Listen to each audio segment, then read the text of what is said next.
All right. Say, hey, look, an optional mission, and an optional mission. Okay, so. This armor is a sacred relic of the Adeptus Astartes. We shall deliver it to our chapter master.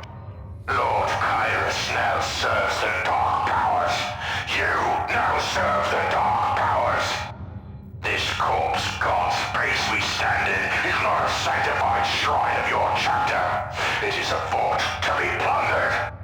And this land raider we have unearthed is not a relic. It is a spoil of war to be defiled and bent to our will. My lords, come in. Do you read? What is it, Whelp? Why do you interrupt? Beg your forgiveness, my lord, but we found another one. Mate, it makes me right proud to see these humans backstabbing each other. Still, let's show 'em how it's really done. Well. I guess we're gonna have to show them how it's really done. Sorry, one moment.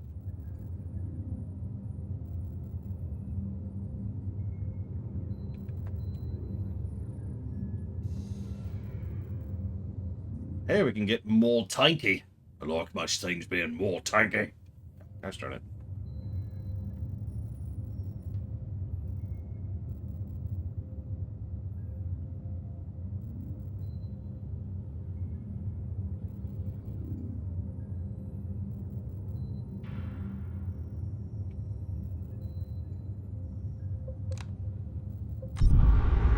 Hi, 040. You have to work at it, Jordan. You have to be like, Dr. Jordan, Judge Jordan, you know, you gotta really emphasize it.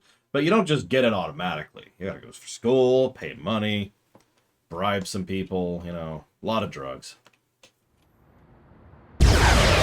Gods have mercy, they're here! Lads, hurry! Get this thing moving! They're gonna slaughter us! Split 'em open, boys! Nice place. Let's go get to killing.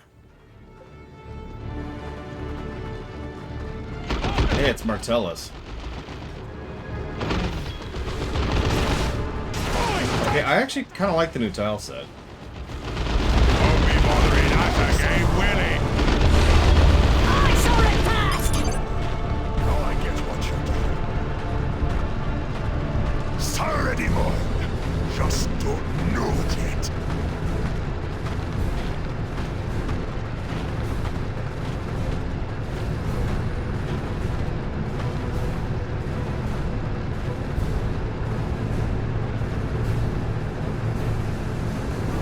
It's ours now! That doesn't look like a trailblazer to me. In fact, if I click it, it's literally not a trailblazer. A long walk, boys, but worth it. Sort of makes me wonder. Wonder, one might say.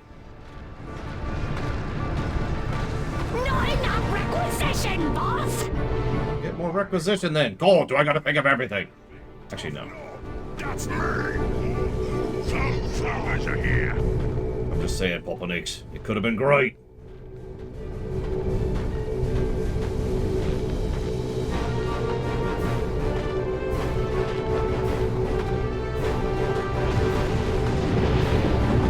There's some boys want to join me! Let's go! Oh, God, damn, whatever. Come here. Yes!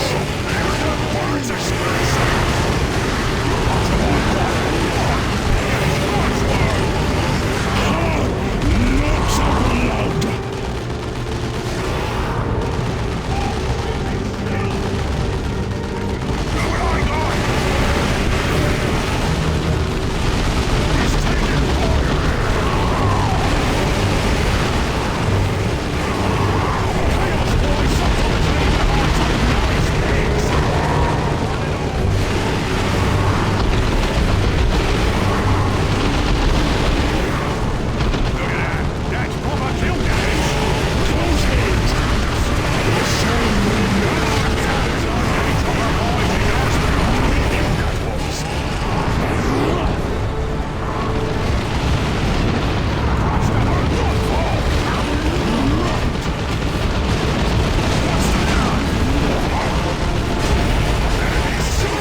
even sound familiar.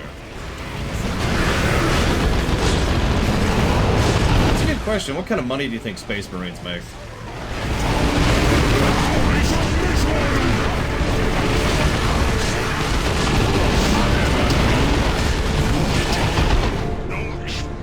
Where's my troops? What? Why are you here?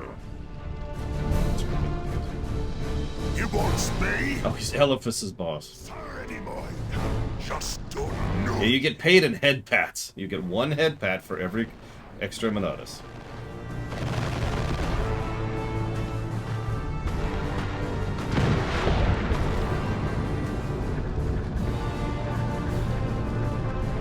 This here is mine! Mine! Now isn't it?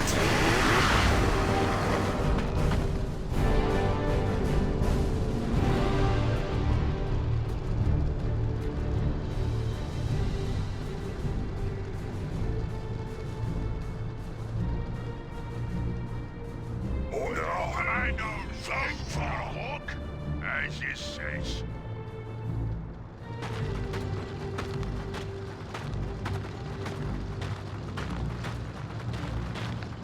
There's some wasted fire!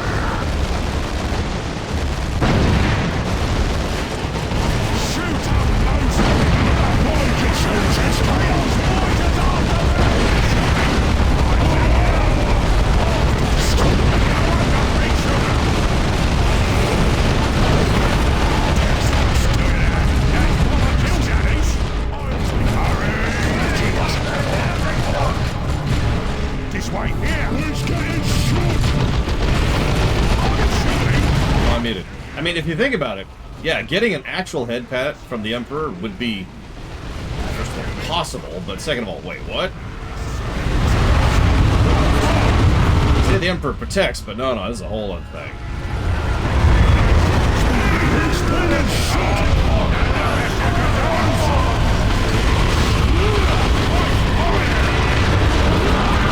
That's impossible.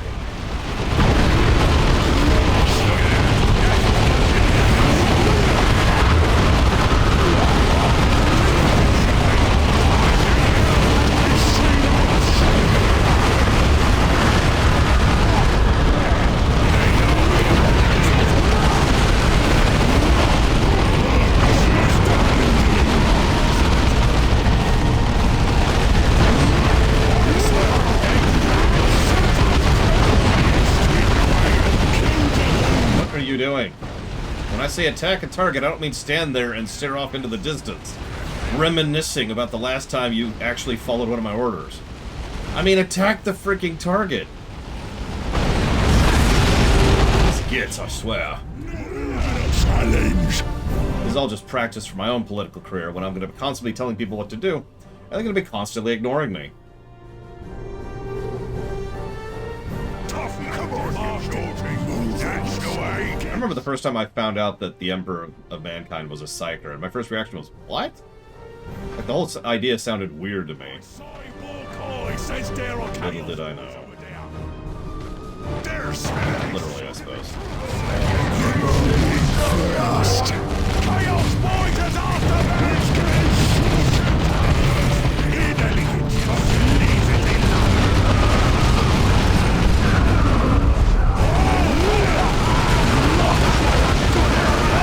Inside now!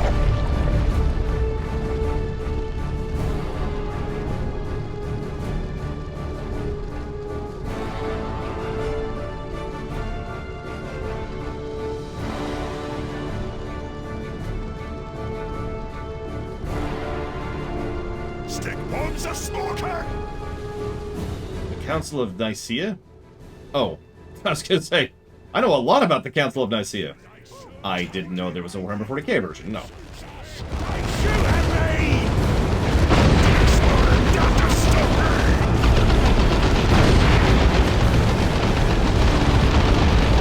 Let's get it shot on!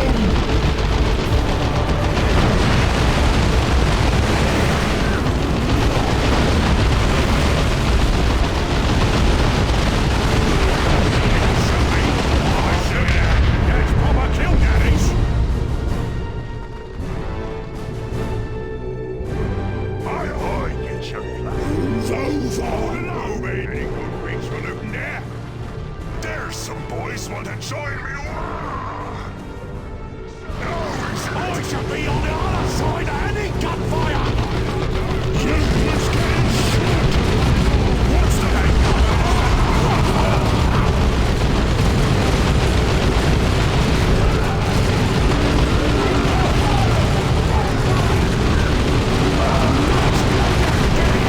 True, period.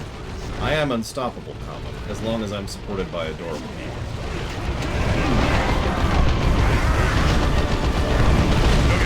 That's proper kill daddies!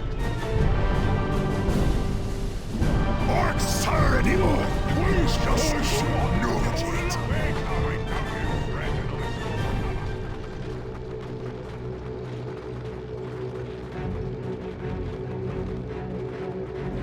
I mean, he definitely didn't do it because he's a fascist, right? He did it because I hate to use that word. He didn't do it because he's a totalitarian dictator, right? He did it because, you know, it's for the good, for the greater good, I get what you're doing. right? Right. Fantastic. Gonna be some good looting. For the greater good, J. Palmer. Of Ace Combat. Tough shoot 'em! Here's a smack! I can walk! Shooter, let's make you a shooter. Off. Put him into a killing field.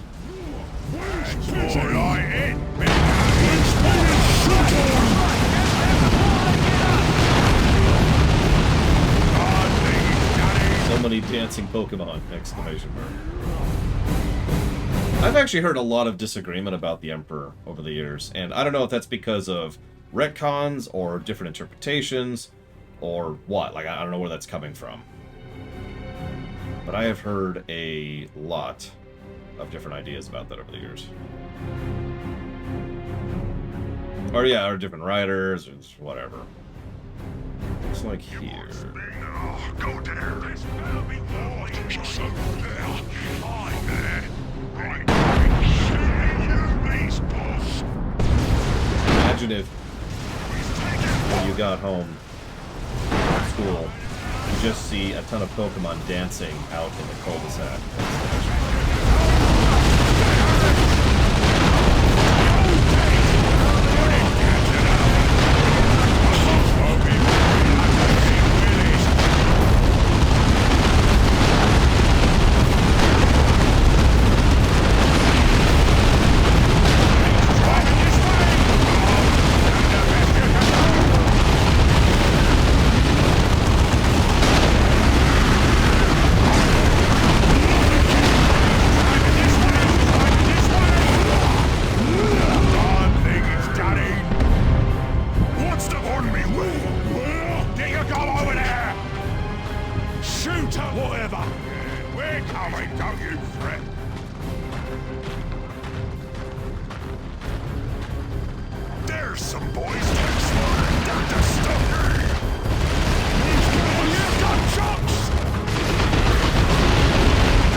Just about everyone I know agrees that the Space Marines are evil, but it's a necessary evil.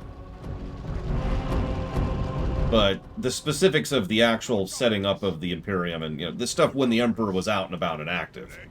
Yes, I know he's doing stuff now. I mean, when he was more fleshy is something I hear a lot of deliberation on. I'll get it! Yes, that's Roy. That's what we're going to call him now. He had more squishy bits.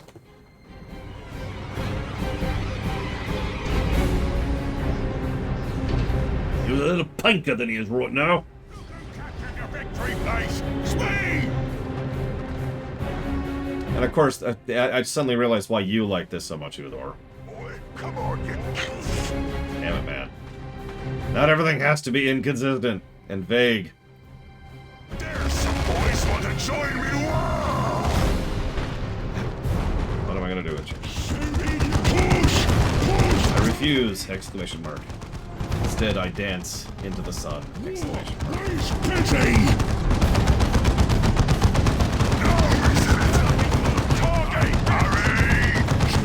mean, isn't that just what real life is for, Hooper? Come on, you geeks! That I mean, okay, I don't know jack about Warhammer 40k, as has been emphasized several times today. But they should kill the Emperor. Just pull the plug. Etch a sketch. I'm not the Joker, I swear. For one thing, I don't have the face paint on. Can't be the Joker if I don't have the face paint on. He's taking fire here!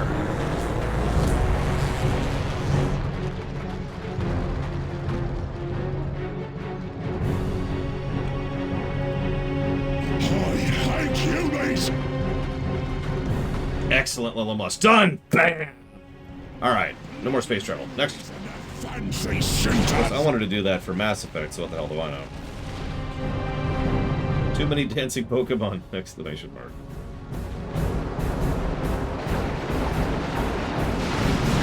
That's a lot of crap. Oh my god.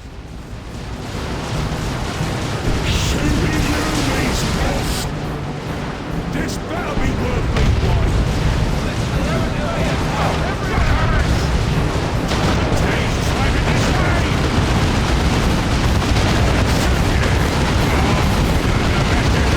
See, you say that like that's a bad thing to Various.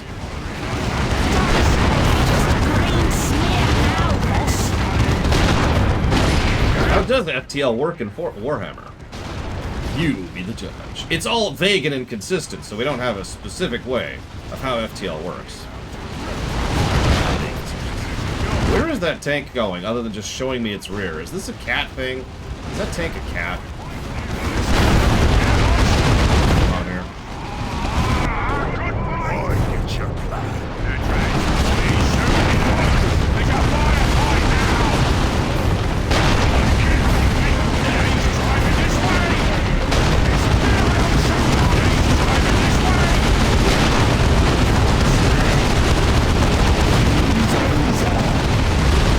Evo, my niece is bombarding me with Pokemon pictures.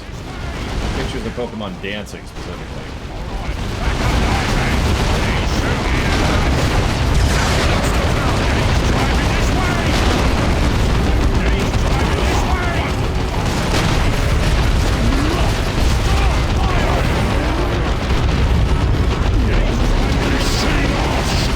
Wait a minute, comma.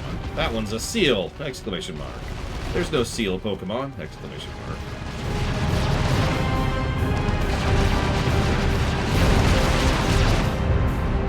Gonna be some good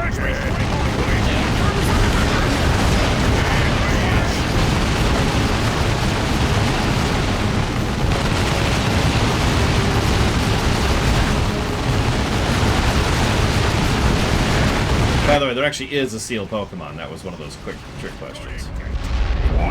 Statements, rather. So it's that thing. There's actually a term for that. It's when you say something deliberately wrong to provoke a reaction. Like, you know. So as you know about this setting, the Emperor of Mankind is actually the progenitor of all the Olk race. That's why they're all constantly interested in a good fight. And then people immediately jump in to correct you and give information. No, not trolling. This is nothing with trolling. It's specifically a way to try and get someone to respond or to give information. Because there are very, very few things that will convince people to tell you something faster than telling them something wrong about something they know. Wait, comma, dragons? Question mark, exclamation mark. I was gonna say, Eva, aren't you heading out soon? Get delicious Asian food, which is very vague, but whatever. Bye, exclamation mark. See you later, exclamation mark. 1 second.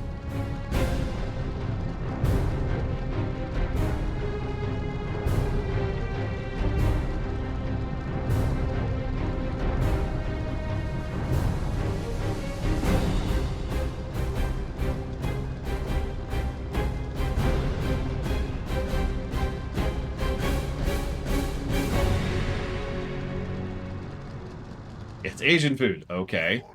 That's extremely vague. They probably mean East Asian. Which, ironically, only barely narrows it down. This better be worth me while. Order its way. There's some boys want to join me. That is true, J. Palmer. But then again, the Warp, or the Chaos Gods already kind of do that, so that's sort of whatever.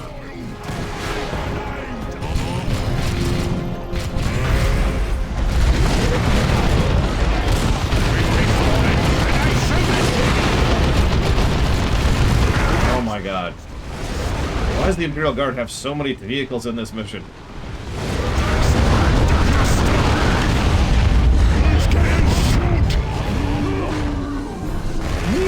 Where's busy? Where's the bleeding? They just came upon. Yeah, but our vehicles really suck, J. Palmer. That's why I've quit using them, because they're just kind of crap. I'd rather get stuck in with the boys. If you know what I mean.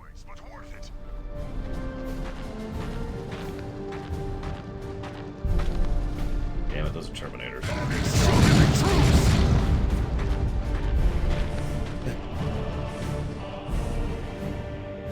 They seen us. How many missions are left? Does anybody know? Like, specifically, not vaguely. I know we're towards the end. 3 missions after this, or 3 missions counting this? Orcs overall. This better be one gonna live. I'm never tired of kidding. 16 total. I don't know what we're on, though.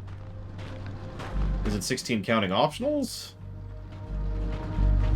Or is it 16 just MSQ? I was gonna say, we're on Cyrene now, and Kyrus is here. Kyrus is here.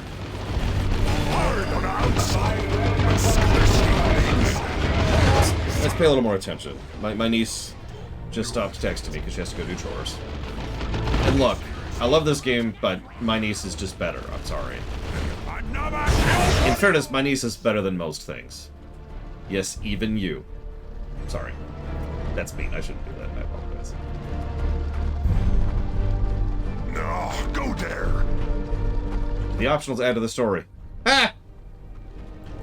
Move over. Alright, let's scooch up here. They give us more loot! The only thing we really need. Just so they shoot at me! We've been spotted, and they shooting! Yo, Crypto Scrolls. My niece is the Chaos Lord of adorableness.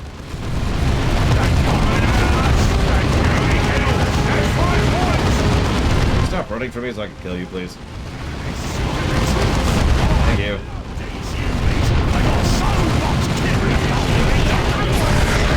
I mean, she's better than me, too, 10-headed Hydra.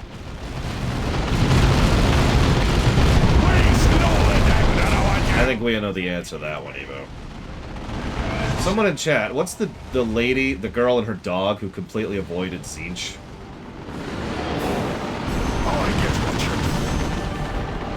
I think that's our canonical answer there.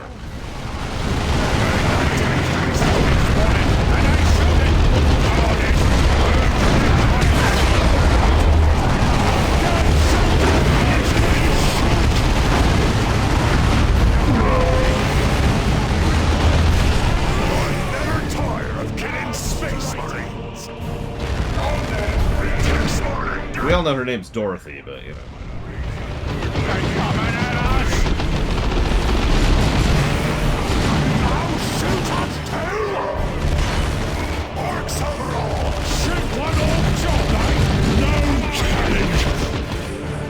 Hey, Dr. Winter. Some of you knew what I was talking about, J. Palmer. Yes, that's why I made the Dorothy. I remember most bits of lore I hear, it's just I usually get them inconsistently and intermittently. Like Takoida rightly mentioned, I would have to do my homework if I was to ever do anything in this setting. I know, like... I don't know how to describe it. I know, like, if this is all the lore, I know, like, these little tidbits here and there, and that's it. What are we killing? Oh, it's a Terminator. Get up here.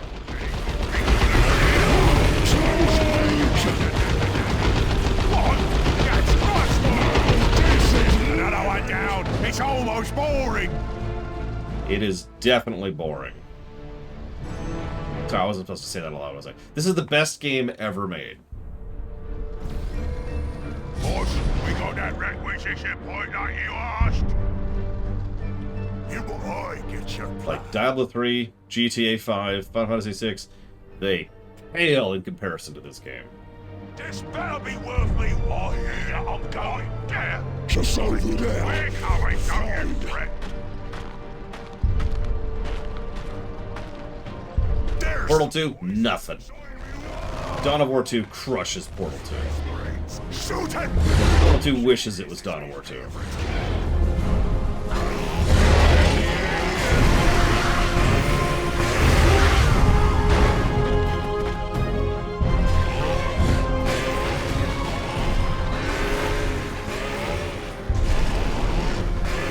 Space Marines!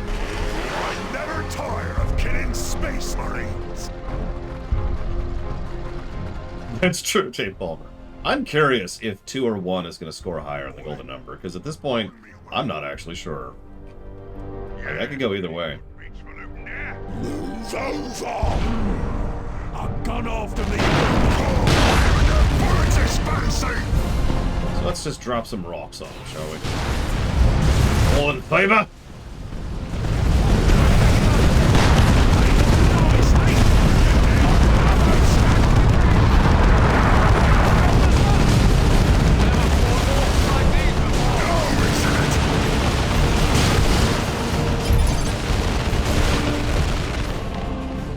Yep, they're called rocks, J. Palmer. Now I can feel it! The frenzy, the bloodlust that Lord Kyra spoke of! They start killing each other. You know what? Destroy the Land Raider, redeem. Why? That sounds like a strange question.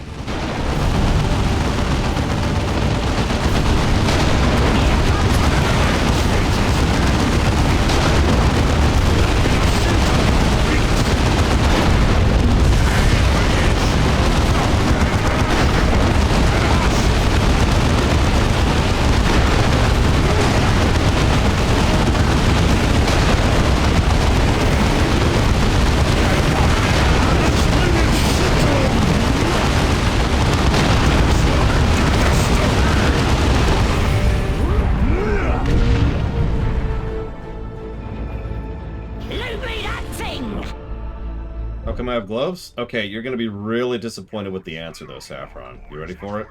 That way! Why? What's the any good bits for looking Because there? it looks cool. I've always liked the fingerless glove look ever since I was pretty young.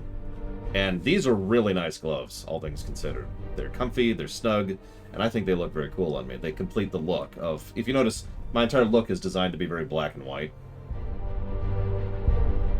I also only wear the gloves while streaming. Anytime I do anything that's pre-recorded, I wear this instead. Let's see if I can get it, see if I can actually see the damn thing. There you go. It's actually modeled after the One Ring from Lord of the Rings. The writing in it is in gold, but this itself is tungsten, I believe. Black tungsten. It's one of the only metals I can wear without issues on my skin, so I can wear this forever and have no issues with it. I'm really happy with this thing. So that I wear for pre-recorded stuff. Like if you go watch any of the Star Trek stuff, you'll see I'm wearing the ring, or the movie stuff. But when I'm streaming, gloves. I do a lot of little quiet stuff about that to add a little bit of visual continuity to which type of thing I'm doing. I've actually heard people who told me they never noticed that I wore a different color of this shirt. It's actually the same type of shirt, depending on what I'm doing. So for the Streaminations, I wear the black. For streams, I wear white. For TOS, I had yellow. For TAS, I had orange, I believe. For Enterprise, I had this green thing. For TNG, I had this light blue. No, I had this dark blue, excuse me. And for DS9, I had red. That was a consistent thing I did for years, actually. Some gadget or what? Yes! I shall grind you all to gristle beneath my treads! Blood for the Blood God! Yeah, what he said. If I could redesign a WoW raid, which would I pick? The worst WoW raid in the game. Molten Core. Pretty sure a drunk monkey could do a better job of designing a raid than Molten Core was. Dragon Soul would be my third pick, Kuthor. Can anybody guess my second pick?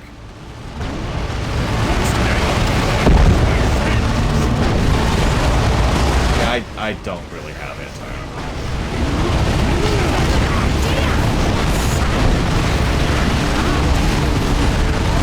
Now we do. Gaze upon you! Do not fail me! Blood for the Blood God! You just said that.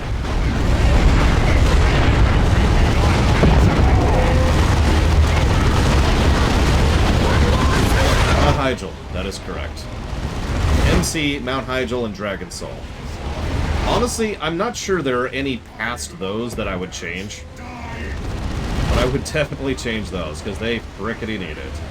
Those are going to be the net negative raids when we get to reviewing, I'll tell you what. This is actually a Land Raider, Dream Whisperer.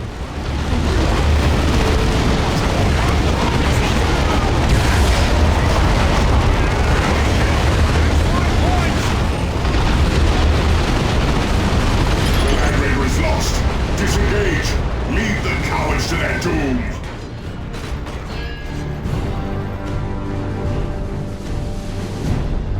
Why one? Ah!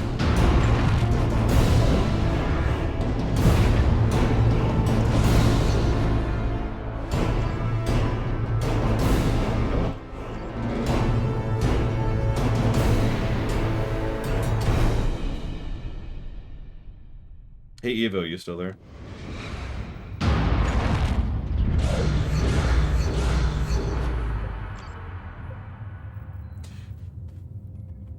You are not wasting my time. Quit it.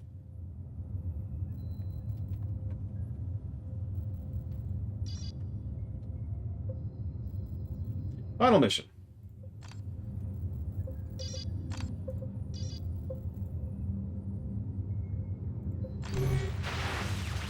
Faithful, enlightened, ambitious brethren. In but a single decade, a few mere swipes of the pendulum, we have gathered a sacrifice to Khorne that will be made legend. Though it was a simpler, weaker voice that illuminated me during my centuries upon the judgment of Carrion, it was Khorne's messenger who showed me the true path of freedom from a pathetic corpse emperor. And what is this path? This meaning? This purpose to which we gather the skulls of our foes?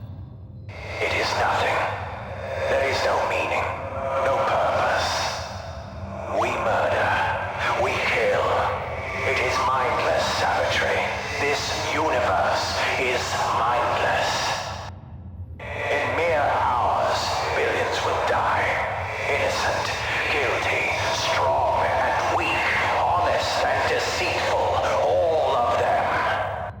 They will scream, they will burn, and for no purpose but that mighty Khorne may revel in their bloodshed. And united in this void of purpose, fear, or duty, we shall at long last be free! Blood for the Blood God! Skulls for the Skull Throne! Let the galaxy burn! Mr. Nailbrain, all hands on deck!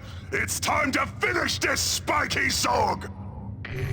Interesting speech. But sure. Yes.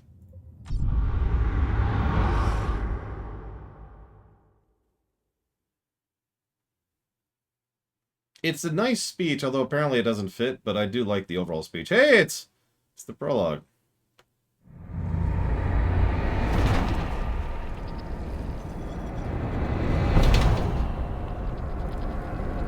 Oh yeah, we're going to be chopping off the guessing game very soon. HUD should be up to date. If it isn't all up to date very soon. He just walked into lava. With his eyes open.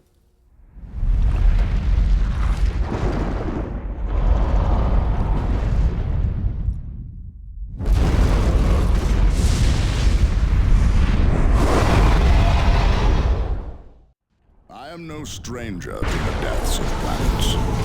Cyrene was my home. Yet when the need was made evident, I did not hesitate to contact the Inquisition. By my hand, Cyrene burned. Cyrene's secrets now live solely with me, and so shall they die with me. Whether I'm victorious or slain, my sins will know retribution. Such is the final testimony of Gabriel Angelos, captain of the Blood Ravens, 3rd Company. Savior of Tartarus, bane of the Black Legion, servant of the Emperor. Did he say that even if you're the Tyranids?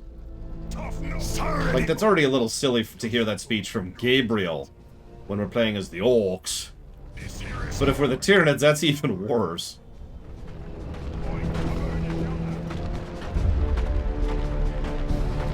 Hello, Hazardous. Tonight!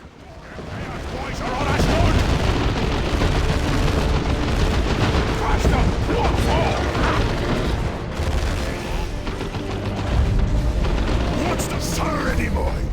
Just don't know it, smash it! This here is mine! Mine! I shall be mine! Stick a fire right now! Mine just loses blue, It was a walk narration. We've been skipping around this stupid subsector for 10 stinking years. What we had to go for? A couple of decent fights, a couple of decent loots. But now it's time to finally get what we came here for. What we've been hanging out in this stinking land for the last however long. We's here for a right proper warg. Warg.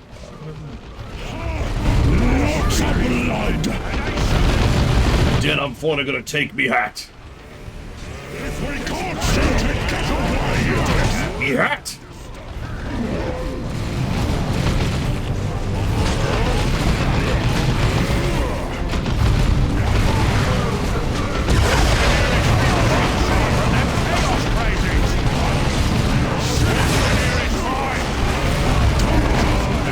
It's true, that Poncy boy is all spiky now.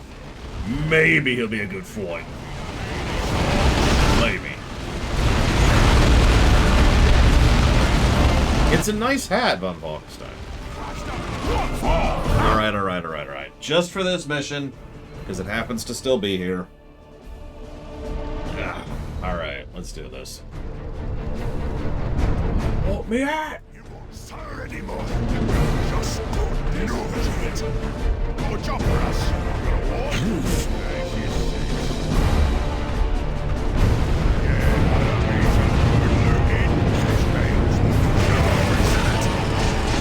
No time for death, Carnatic!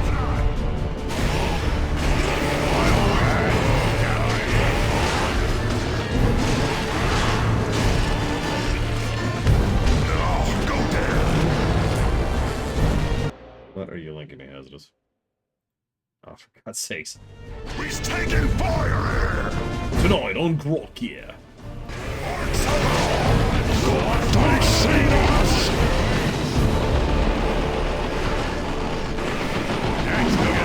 That's proper tail damage!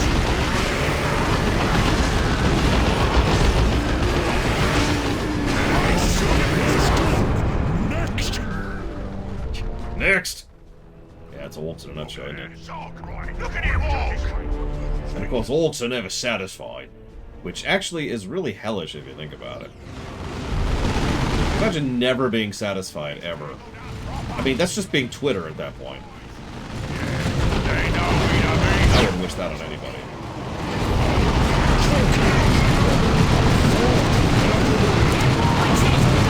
I think it's probably about the third or fourth best thing about the old Stinhead Hydra. And they should never get rid of it, ever, ever, ever.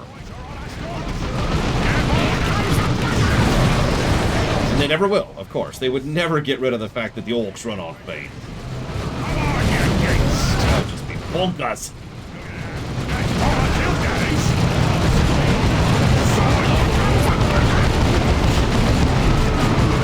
What the world is this nonsense? Why am I'm just getting choke pointed here.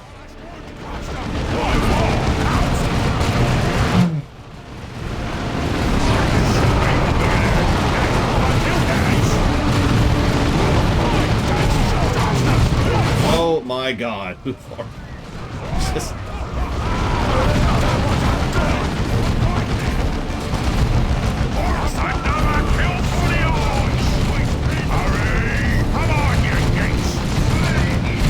It's true, Blackfoil. Orcs. They know what's up. They know how things really work.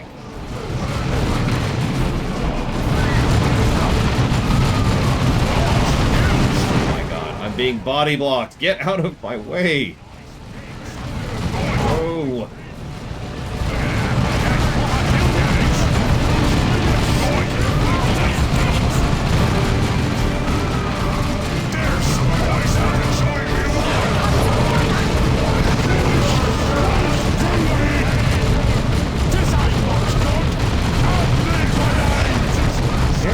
They refuse to move. Are you seeing this? Move! Now we're suppressed, which is not helping anything, but goddamn, there's just this tiny, tiny gap where we can move forwards. Oh yeah, I had another thought during the lunch break. I feel like this game is very heavily slanted towards ranged. That they want you to play ranged, and they want you to be in cover, and they want you to use suppression. If you have melee, sucks to be you. The literal arena I just pushed through is a perfect example of this. This would be fine if I was just sitting back and putting up a killing field up here. But no, no, no. I'm primarily melee. Well, actually, that's not true. I'm about half melee, half range. But you get my point. These many decades have been an honor, Gabriel. Commend my service to the Emperor. Emperor, keep you, librarian. I go now to redeem our chapter.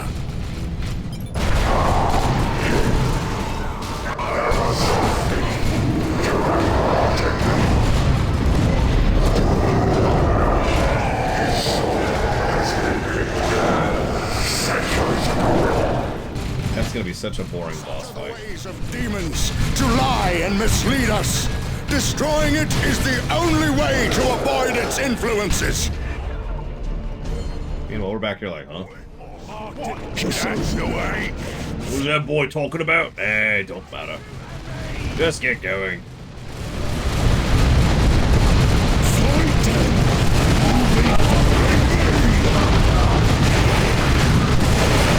That's true, Blade took all. I'm just saying that they failed at it. Oh, I actually went down in that nonsense.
Weird how much this game is written with the Space Marines. Again, I'm telling you, they wrote the story probably a while ago. They probably wrote the story way back, like, when they first started Dawn of War 2, like I said. At the very least, the outline of it, right? Because they definitely had some foreshadowing and some build-up in vanilla. Hell, this even follows through on the Cyrene. We're on Cyrene, which was referenced constantly in Dawn of War 1 Vanilla. Like, tell me that isn't a bookend.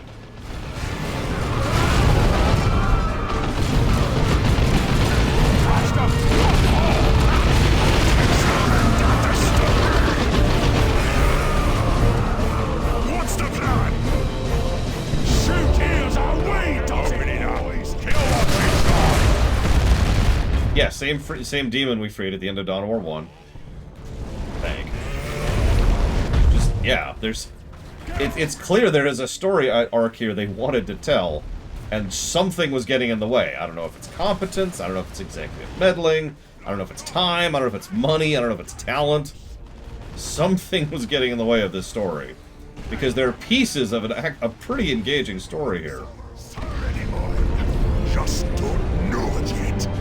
What's doubly weird is so far the two stories I've been enjoying most are the first and the last one. Dawn of War 1 Vanilla and Retribution. Everything in the middle has been mostly filler. Even Dark Crusade, which I enjoy pretty much exclusively on the gameplay axis, right? That's not fair. I enjoy it for several story reasons that are not plot related, let me put it that way. Right. Better way to phrase that. Shoot up! Yeah, I can get that Racky boy, no worries! Because the plot of Dark Crusade is... That's what you want!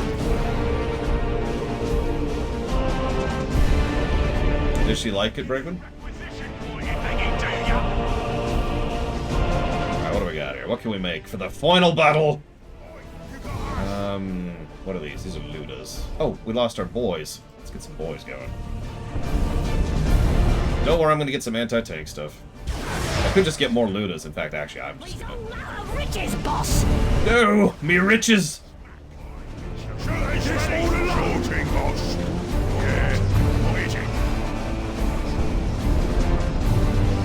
By George Lucas. Okay, so let's get this, which will get them...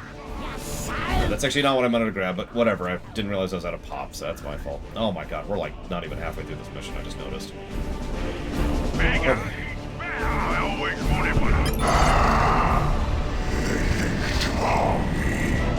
So long as my towers of offerings are in place, I am unbeatable. You think you can beat me? Protect the offerings. My ascension is not yet complete. I have this very specific weakness that I'm going to tell you about right now. If you spin and jump 3 times in a row...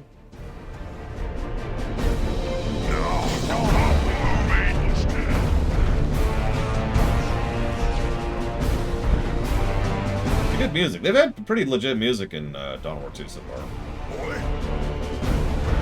Honestly, and I know this is heretical, but I think I like the music overall in 2 better than in 1. Look at that! That's proper kill, daddies! This better be worth it! These units are just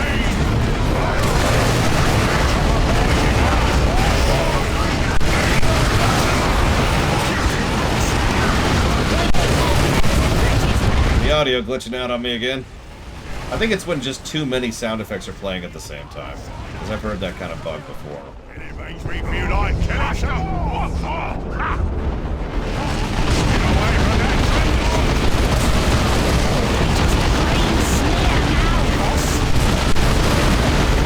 You know, actually, I'll agree. Dawn of War 3 actually had a pretty legit soundtrack.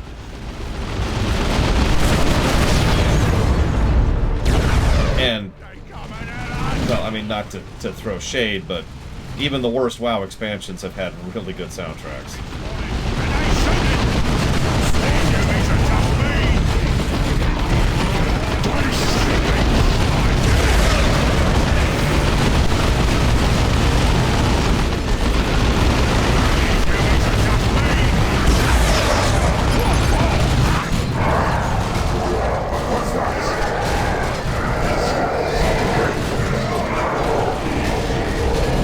What?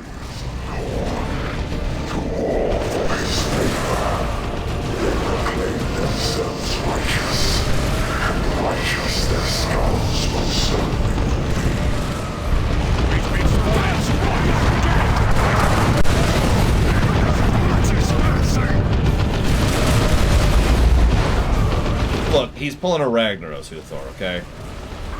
It's too soon.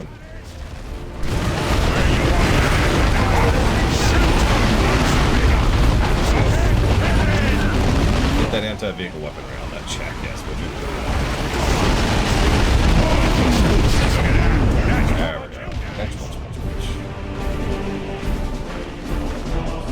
What's the long walk, boys, but worth it? It's more than I knows. This way.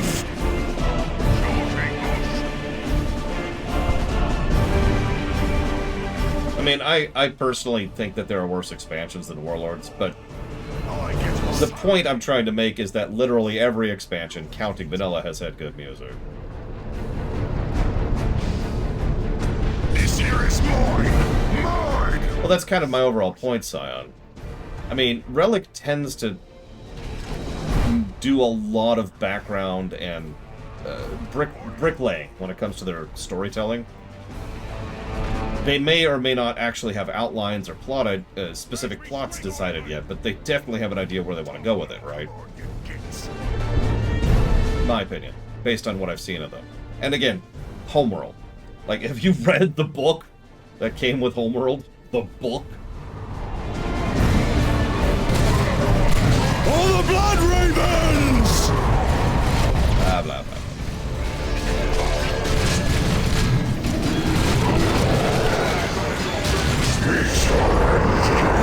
No, Gabriel.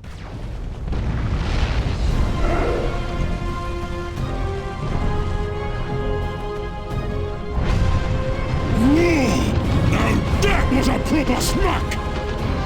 Chevy. The second artist is gonna see today if you don't keep moving! Victory in the making! So, which expansion had the best? Have fun, Evo. See you around. Not a waste of time. Which expansion had the best soundtrack? I gots to have me that thing.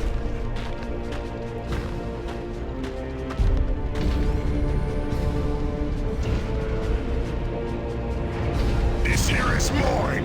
Mine! There are two that I'm debating.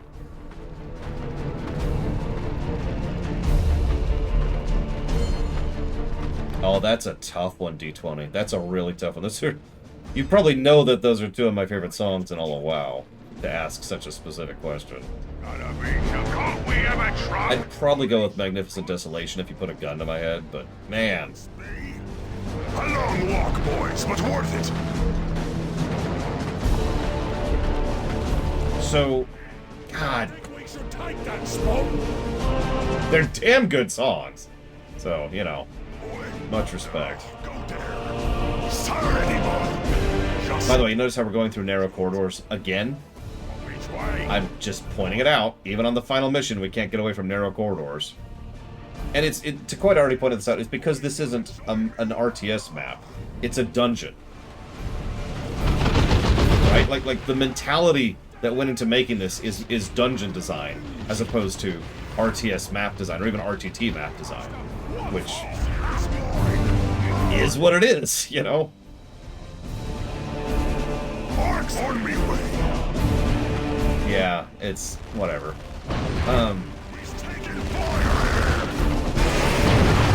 There's actually 3 expansions that rise to the top in terms of overall musical quality for me. Can you guess all 3, Uthor? I'm actually having a really hard time picking between those 3.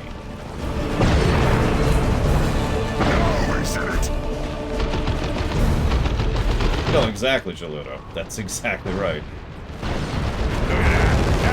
Yeah, it's something like a Diablo game where you play as 1 unit, maybe 2. This would actually work pretty well. Well, okay, I shouldn't say that. I shouldn't overtalk. But the point is, it would be more fitting for that kind of a setup. It's not designed for being able to summon more units. Speaking of which, I'm about to summon more units because I now have the population to do so. I need more anti-vehicle.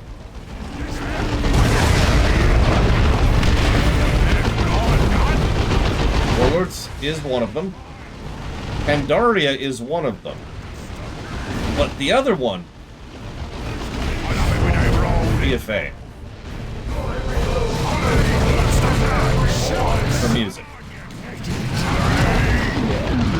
Funny, I feel the need to defend myself there. Just for music. BFA's soundtrack is legit. What do you want from me? And it's not just the fact that it has good individual songs. Every WoW expansion has good songs. But BFA had consistently good zone music.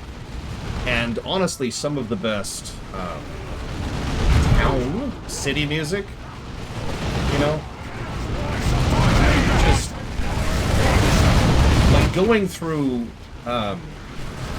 what's the name of the Kultiran city? I still can't think of the name of it. Borealis? Borealis, I was right. Borealis. Honestly, Borealis.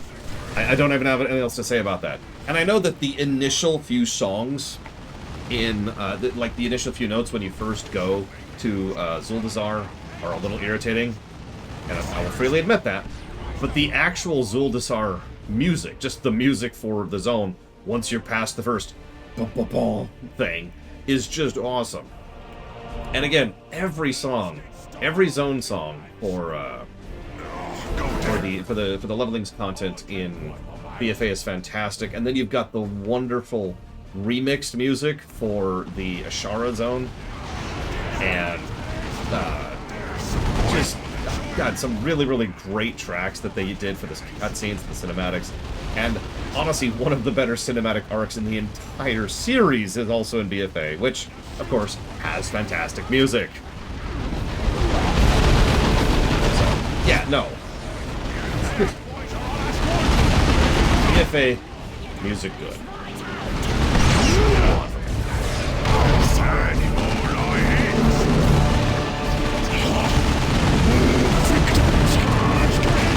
But yeah, I'm not sure I could pick between those three.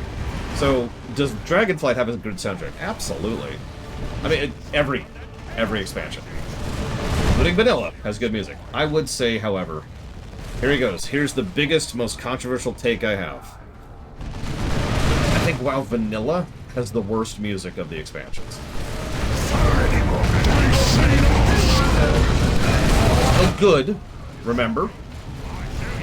Pay attention to my word choice. Still good, but the worst of the, the least good. The least good. Oh god, I agree with that stumping. Yeah, merely good. It's almost all atmospheric stuff. Iconic atmospheric stuff, I might add. But ultimately still not quite my thing.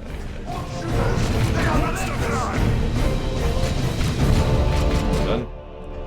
What's still to kill? Oh, we got those guys. Go kill those guys! Yeah, the Dune Marog thing. Like, I was literally listening...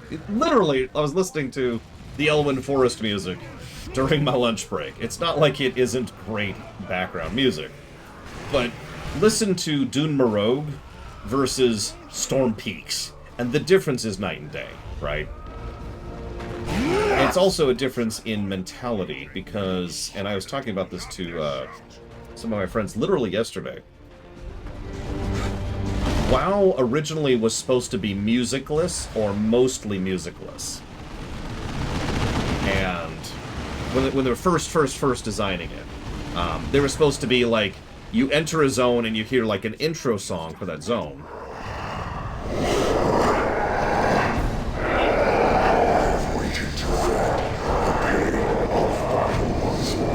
What? I cannot hear him.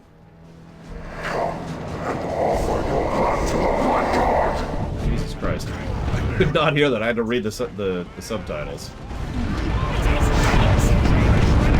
Anyways. Let me pause. Thank you, Justin. I will say thank you, then I will finish my sentence. Oh, he's...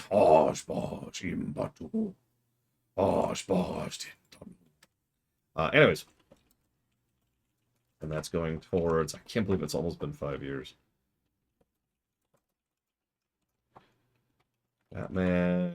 Batman Arkham Duo, Patchwalker, and the Terran Gambit. Thank you again. we're kind of debating, Django. I'm going to put it up to a poll or a vote, and you can probably guess the two options. And I'm going to let Scion decide. I don't know why I'm saying it's a poll. It's his decision. Anyways. So, WoW Vanilla, way back, was not actually supposed to have music in the strictest sense of the word. It had, like, an introduction song, which, again, was very short, like 40 to 50 seconds long, as just a, this is this zone, and then it was supposed to go quiet for the rest of the gameplay. Similar to how several older MMOs were designed at the time, in the Bronze Era MMOs. The universal feedback, including from me, by the way, so I'm going to take credit for this, was don't do that. Don't do that. Give us music. Now, the problem they ran into was they didn't really design the system with music in mind in vanilla. So, faced with the choice of completely overhauling... No, they did it because that's what people did, D20 Archive. Like, that was it. That was the mentality. It's what I call artifact design. We do it this way because people did it this way. So, the compromise they came up with was they added a feature, which you're probably familiar with if you've played WoW at any point in time, and it's an option in the music menu, and it says, loop music. And what that did was exactly what it sounds like. It made it so that the music would keep playing. Like, it would play another song. And what they did was they assigned several of those 40 to 60 second tracks per zone. So each zone had, like, 3 to 6 songs assigned to it. That's why you'll hear the same music in Westfall and Lakeshire and frickin' the Barrens, right? Now, they later, and I believe this was done in BC's era specifically, they later then overhauled the, I don't know what to call it, but the specific program in the MMO that played music to allow for playing longer songs and to play songs on cue and, you know, making music actually part of the gameplay instead of just something that was playing in the background. Log. And then from then on, you know, music became a big deal for them. But that's one of the biggest reasons why I say Vanilla's music is the worst. Because it's ultimately just a few ambient tracks that was never really designed to be something that you just listen to in its own right. And I'll admit, at least part of the reason I enjoy that is because of just straight-up nostalgia, audio nostalgia, which, as I've mentioned before, is one of the few types of nostalgia I actually have. The other reason is it's good ambient music. It's just good, you know, atmospheric stuff. This here is mine! Mine! Yeah, we can get another one going. You want no tomatoes! This way! Nah, yeah, I didn't come up with the term vanilla. Oh, yeah, got shots! Huh. I don't know what happened to my other looters.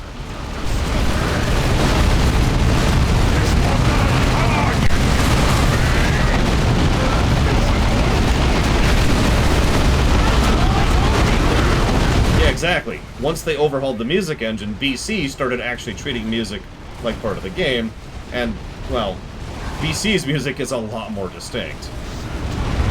See, that doesn't surprise me. Does not surprise me at all. There's some good damn music in there. Name a zone in BFA or Warlords that has bad music.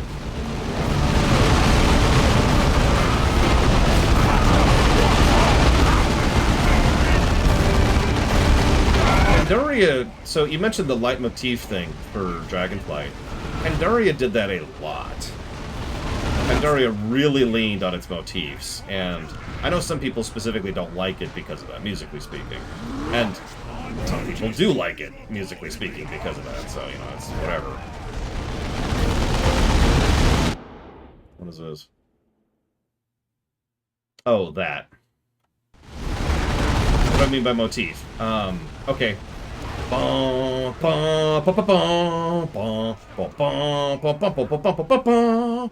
You know that tune, right? Even though I'm tone deaf and terrible.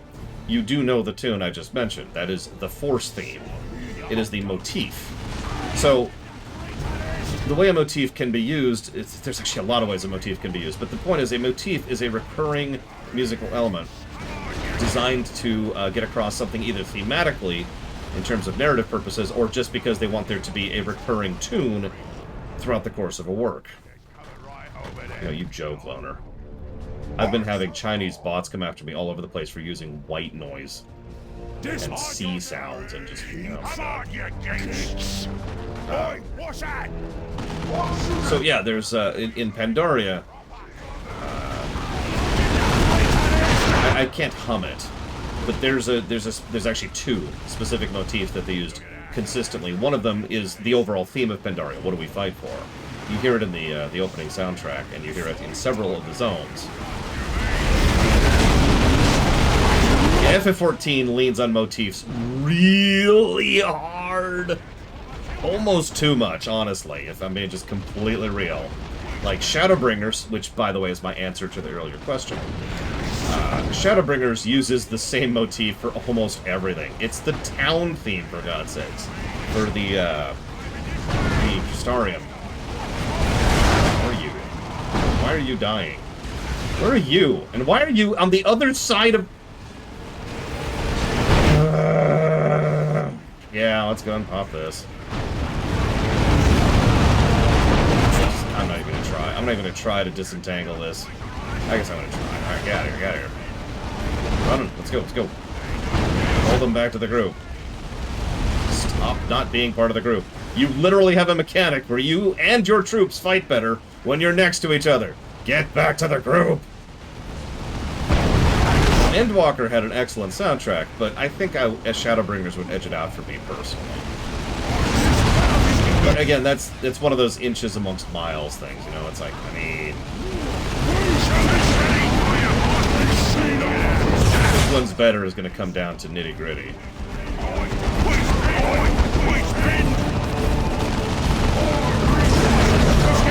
Man, one Havoc is just pinning down like 40 olds. That's true, Blade Turball. And of course, there is the song I totally don't know exists, Wink! That's still in the Patchwalker stuff. Shoot him, Mohai! What? Moving your surrogates. It's definitely not Heidelin, or however you pronounce it. Heidane? Wink! Anyways, you know what, just...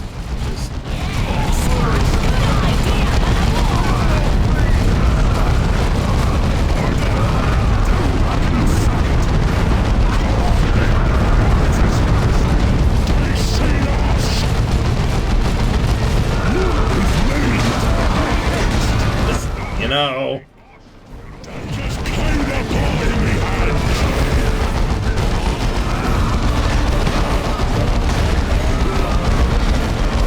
Kind of, J. Palmer.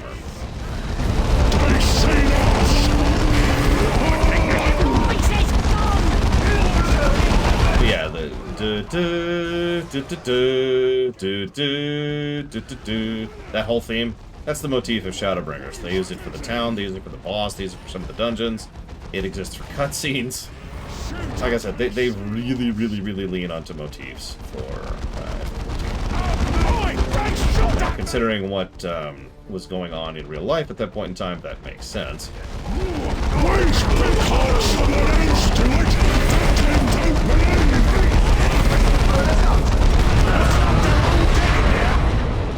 Okay. Fight them! Will you be fighting me? Where's Pity? Get on!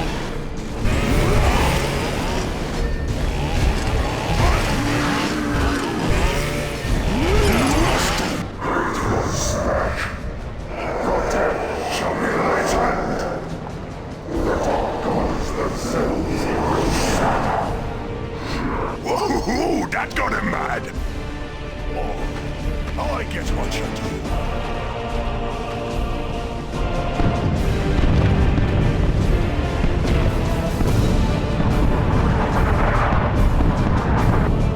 I get your plan. And of course, it's a narrow corridor down to the boss. Yeah, he does have some interesting horns going on.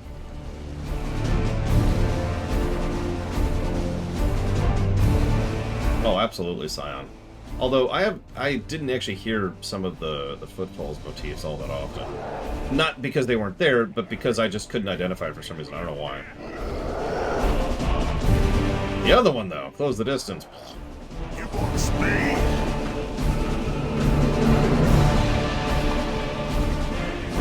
Could be Nefarious. I don't remember the Demon Prince from Soulstorm. Is this literally just a walk? This is literally just a walk. Come on, you kids. Go here. Go here. You go here. Sir anymore. Just don't know it yet.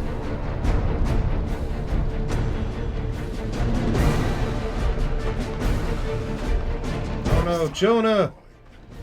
Jonah! Who we don't care about or even know who that is. He's just there. He's just hanging.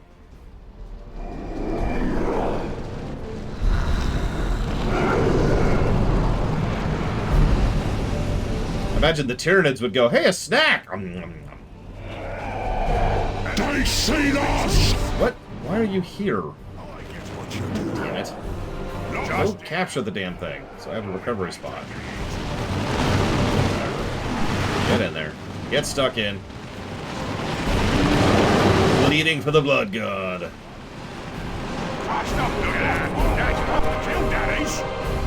Shoot a mouse bigger! What's the There's some boys want to join. Hang on, let's finish capturing this. Or I got interrupted by a cutscene. Come on. Come on. You can do it. Okay. Go attack that. Sorry, go attack that. You, I need you to set up here. Back off a little bit.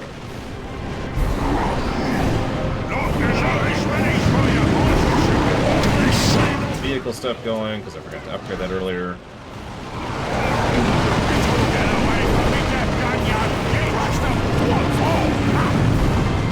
What you want? Oi! Over there!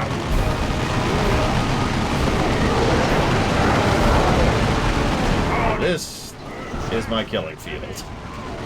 You're in range of some of my people. Come here, boys.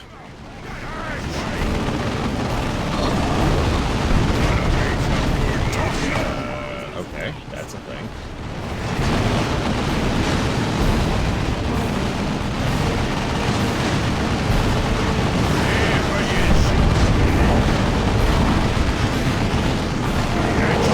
I could see that, Nefarious. Just, you know, worse in every way. Sorry, I should.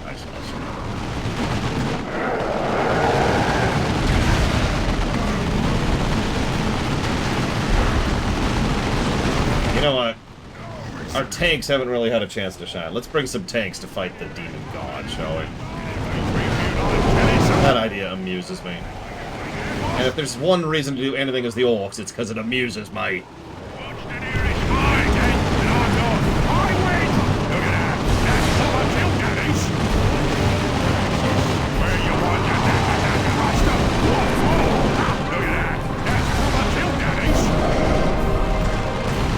Start actually damaging the boss now.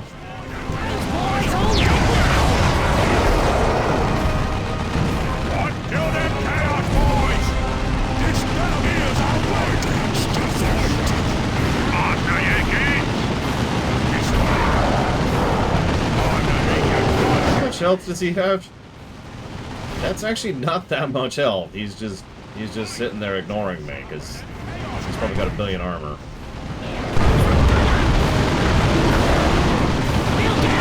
That's actually the wrong button. Oh, whatever. This is what I was trying to do. Oh, guys, nah, whatever.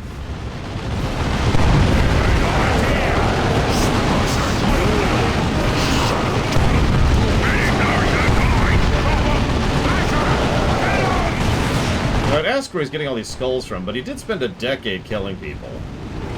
Specifically to have enough sacrifice to turn into this thing. So he probably has a lot of dead people to call on. Just a lot.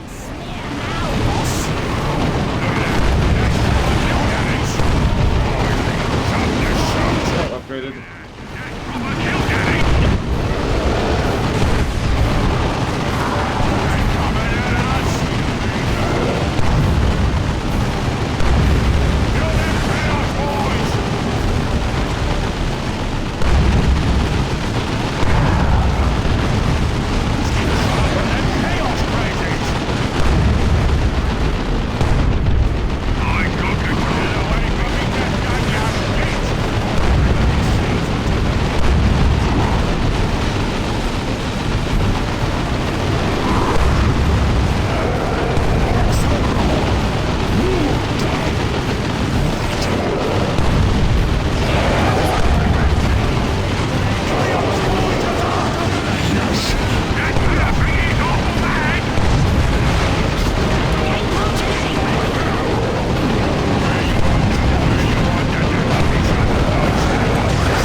not even at 3/4. It's like at 4/5.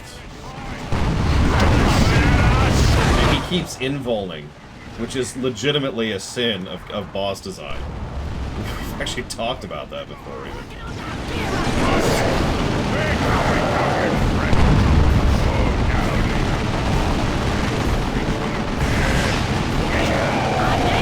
Extraordinarily boring fight. Holy crap. I'm a little shocked about this.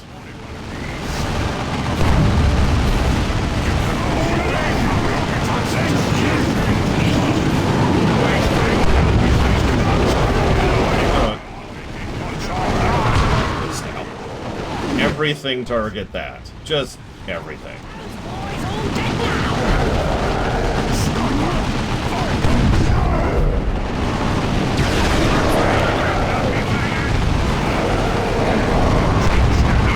Yes, this is, for all intents and purposes, the big bad of Dawn of War. Like, this guy has been behind a lot of things in Dawn of War 1 and Dawn of War 2. So, yeah, this is like, this is the Palpatine.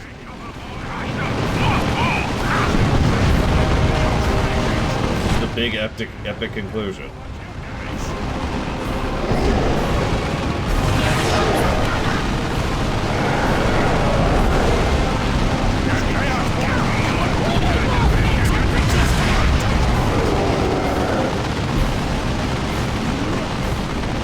Oh yeah, we're also on easy. And remember, all that does is reduce damage and health.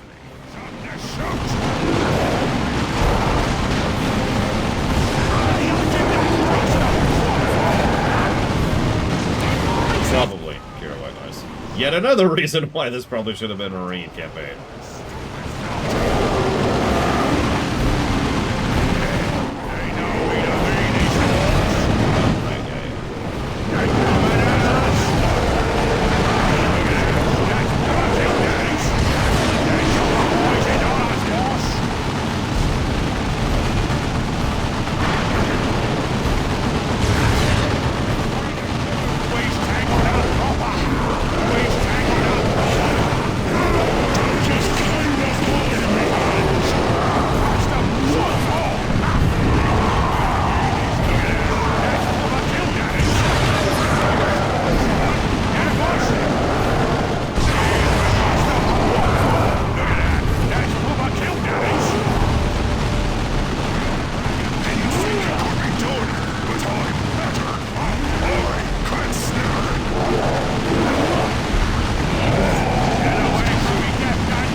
Phase transition. What?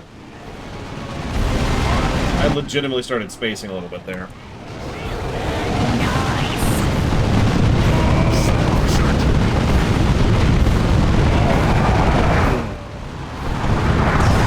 No, I was fully spacing, Jay Palmer.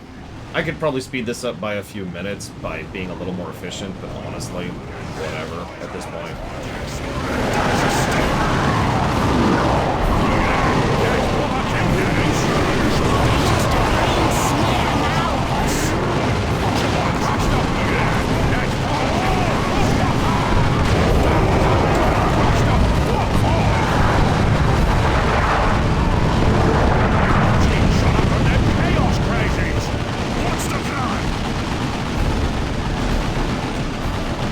Yeah, that's true.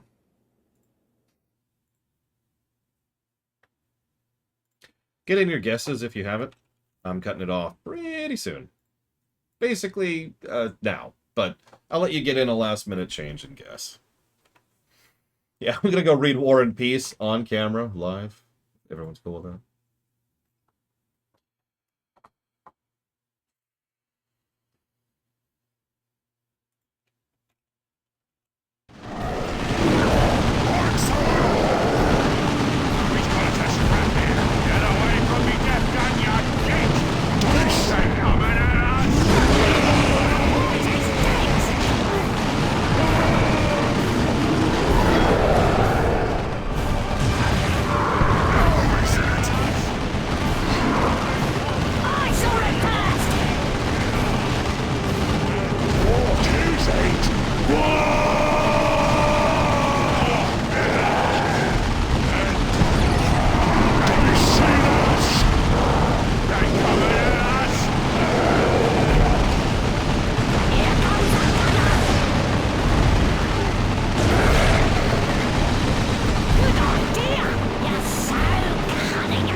were just talking about this in Total Warhammer 3 and all 4X games. At a certain point in time, you've won, and you're just hanging out waiting for the game to acknowledge that fact.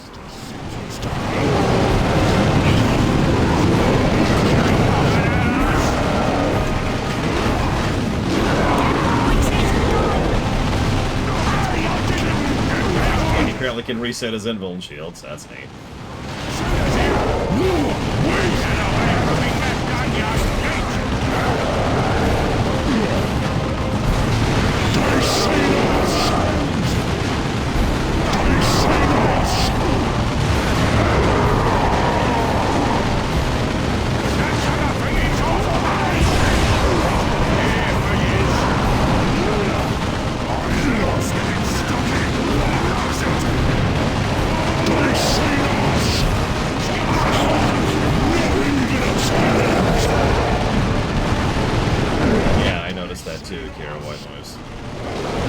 I know he's not saying that, but it keeps sounding like he's saying dirty Xenos, and it's like, but you're an orc.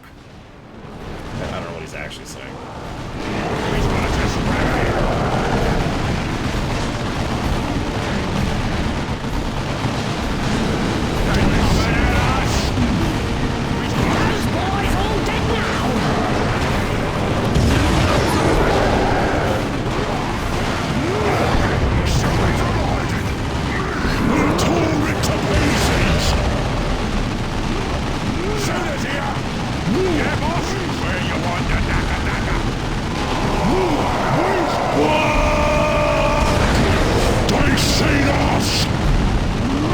Joke about that, Jay Palmer. That might actually be a thing. Nobody wants that. We don't want the Mythic Phase 2.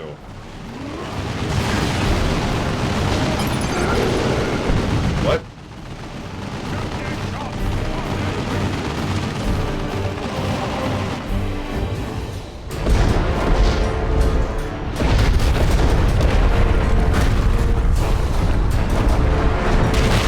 Yeah, I saw that, Django.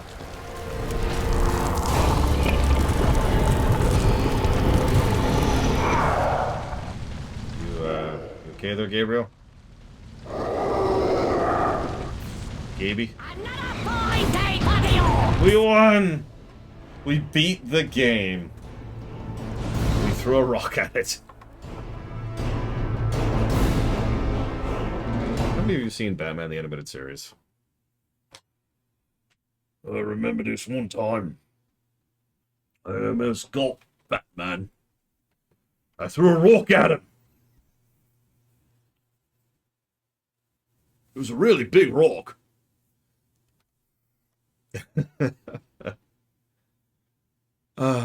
Okay. Cutting off the guessing game now. You've had time. You've had 70,000 years during that fight to get in your guess. We're gonna lock that in. Put that over here. Put this over here. Put the audit up over here. Almost got him. That's a good damn episode. They had a lot of inventive, fun episode ideas. Just in terms of structure in that show. Rather appreciated. And, you know, good voice acting, good writing, and good animation. Pretty much launched the DCAU. In fact, I think it actually literally launched the DCAU, so never mind. Maybe some year, Talia. Maybe some year.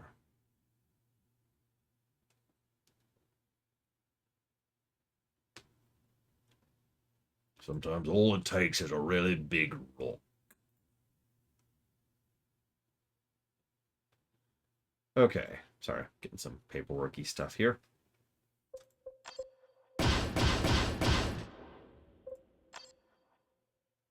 We won! Where's me hat? I want me hat.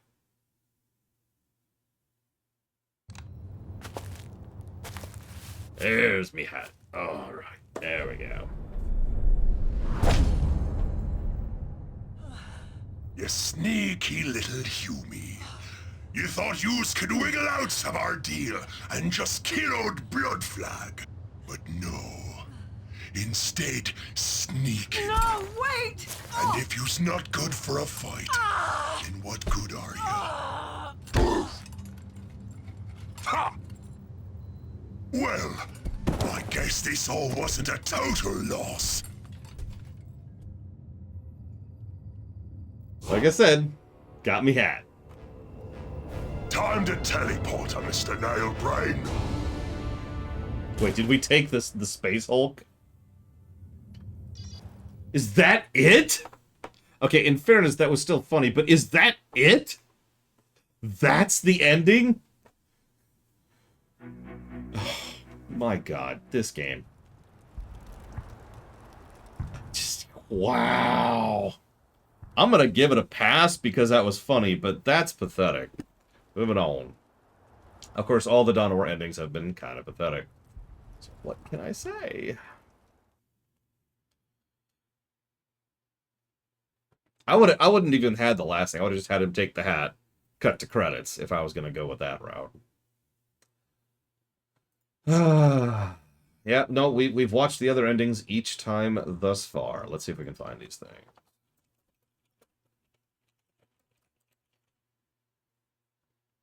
Or I could be linked to them. Are these endings? I'm being linked to weird stuff. There's like oh, no. Okay, so there's the Tyranid ending. Gotta watch that, obviously. Just duh. Where's the Guard ending? Oh, there's the Guard ending. I found it. Okay, so Tyranid ending first or Chaos ending first? Let's watch Chaos ending first, because that's probably going to be the worst one. Give me a moment to destroy the universe. Sorry. There we go. Hey, it's even at the right size and the right position. Holy crap. Report designate Centaurus, Astropath Duct 1129-Theta-1. Priority message to Inquisitor Ed Marius. Message from Adrastia. The exterminatus of Subsector Aurelia is complete. The fleet has already departed. But I fear their task has left us with more. My acolytes have received a distress vox from Captain Gabriel Angelos of the Blood Ravens.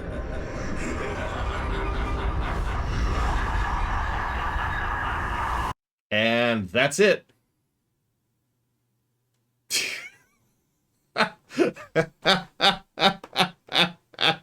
That's it.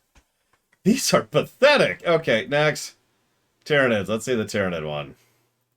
This continues to prove me right that they really should not have even had the other campaigns. They should have just committed to it. Report 893880 of this lunar cycle. The final transmissions from Subsector Aurelia, filed 43.6 years ago. By order of the Holy Inquisition, Subsector sentenced to Exterminatus. Hive fleet emerges from all sides. Exterminatus fleet driven away. Defense attempted, but Imperial forces already crippled. Imperial Guard losses reached 94% before forces withdrew. Surviving loyal Blood Ravens losses, total. They refused to retreat.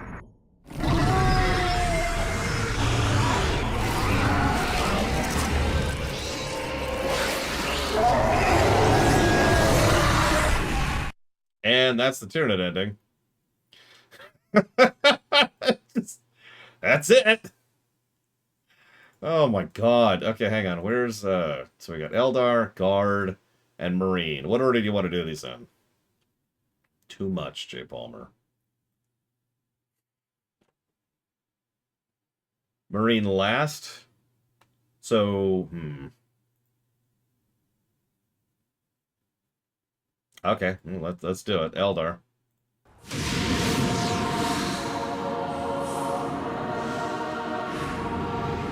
I wonder if my dreams may finally end. We should all be so fortunate to have such loyal kin. I believe we already do. You have served the Craftwalds honorably, outcast. What shall you do now? I shall bring my sister home. In Dawn of War 3. And that's it? Jesus Christ! Why are these all 30 seconds? Okay. Can't say I'm sorry to see her go, sir. I share your sentiment, Sergeant Major. Though it's a poor excuse for an Inquisitor that doesn't make people uncomfortable. Yeah, we're up to 40 seconds now. On your performance these past few days, which is why I am putting you in for a medal and not having you shot for insubordination. Thank you, sir. And you've turned out to be a good commander. Which is why I didn't shoot you for incompetence. What was that? I said I was shocked by your competence, sir. Ah, that's what I thought you said. Carry on, Sergeant Major. Carry on. And that's it.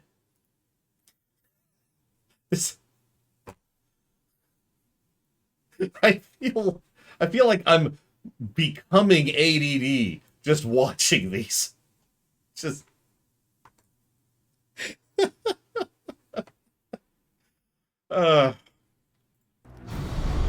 Andrastia, this is Diomedes. Wait. This is 1 minute and 13 seconds. 73 seconds long. It's the longest ending ever. I'm on Cyrene. Kyrus is dead. You must halt the Exterminatus. And what of Angelos?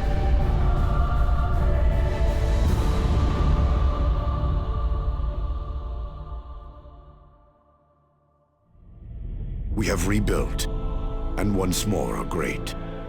We have forged a chapter not warped in enigma, but one the Emperor can look upon with pride. This has been dark work, Diomedes. Kyrus left much corrupted, and cleansing had to be both thorough and merciless. Yet now, we are pure and noble. It has been a necessary act, though. Our chapter lives, free of darkness and corruption at long last. I know I cannot serve the chapter in the same manner as before, but you, Gabriel, chapter master is fitting. None shall find you wanting. And we're done.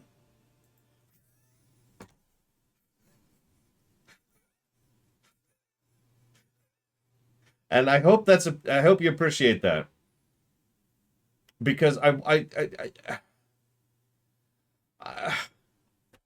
gonna come across as too negative here, but I don't care, because Dawn of War, and I pointed this out, Dawn of War has been building to this plot point for functionally 6 games now. 2 games and subsequent expansions. They bits and pieces and characters and place points have all been building to that 73 seconds.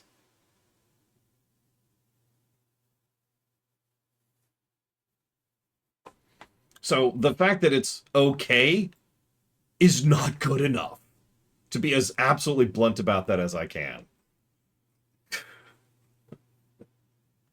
I'm not even getting into the frickin' final boss.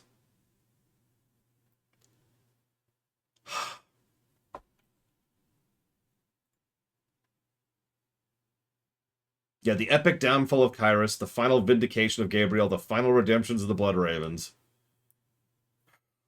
All ends where it began, on Cyrene.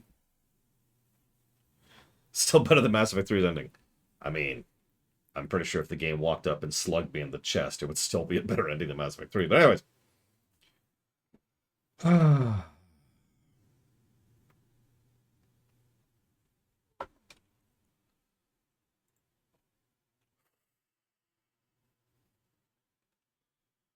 The Tyranid one was okay, and all joking aside, and I want to stress that I am not memeing when I say this, I think the best ending we saw was the Olk one.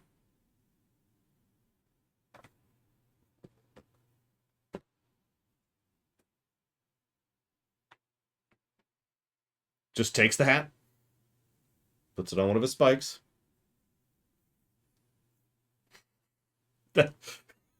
I mean, it was still way too short and sudden to the point of being startling. Like it was a Dark Souls ending. Dark Souls endings are also notoriously short.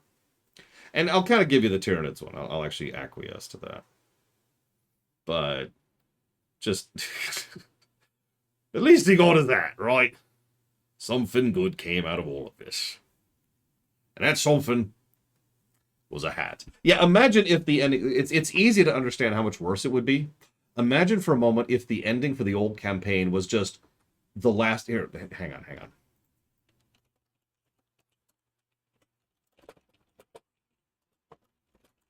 Give me a sec. I'm going to demonstrate. Imagine for a moment if the Olk ending was this.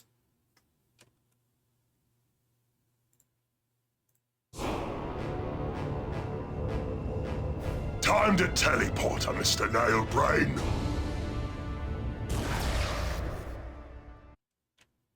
Because that's what the other endings felt like, other than Tyranids. Just a complete, way too short, nothing burger. I would have been pissed.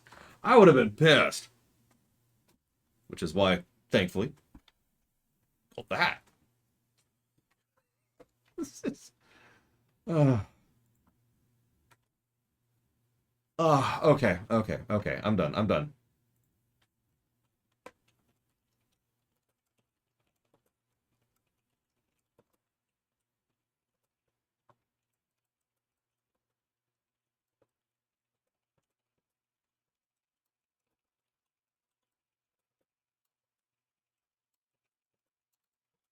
Now, to be very clear, I enjoyed playing as the Olks. I did. Let's nail that in. Let's hammer that in.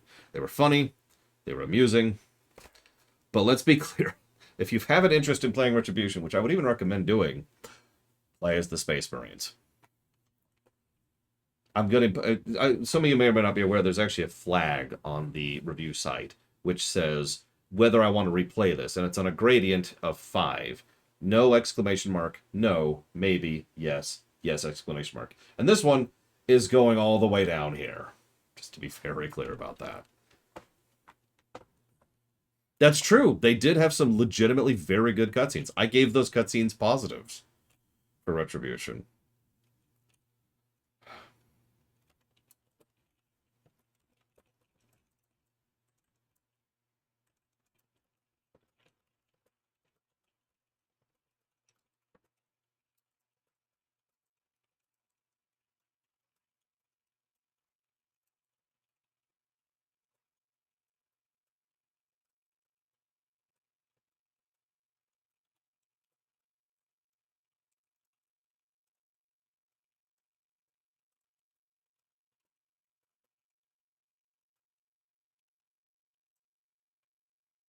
I mean, or play the skirmish stuff. Although, obviously, I'm still not doing that because of bugs. But, yeah. Okay. Now to be boring. My favorite thing to do. I always like to call myself the boring man. So, where's... could you link me some... Hang on here. Is this one? This should be a good one. This is only 3 minutes long. I need, like, a... extended version of this. There we go. Let's get some music going.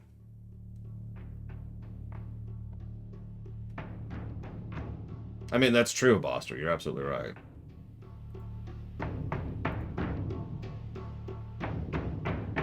Alright, so I'm going to be boring for a minute. So I'm going to try and focus to get this done as quickly as possible.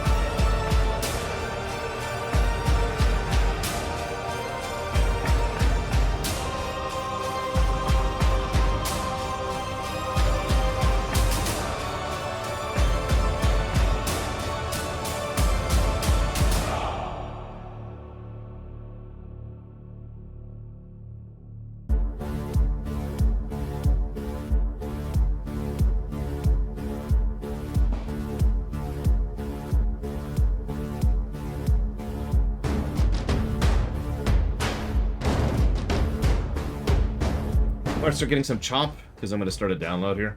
Oh, speaking of which, let's just pop out of here. Someone tell me what Last Stand is, please, in more detail, than just a normal discussion, if you would, please, and thank you.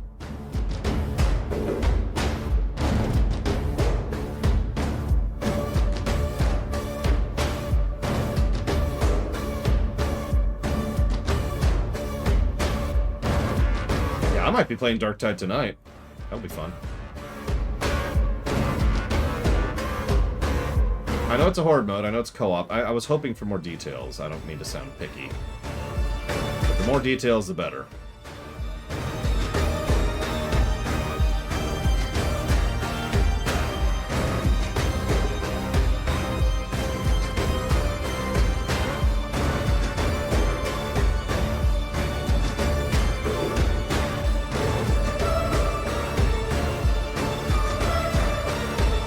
Okay, there's 2 arenas.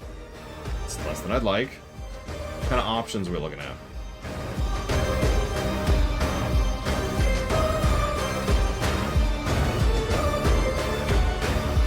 Okay, so you earn experience for going quick. I'm with it, I'm with it.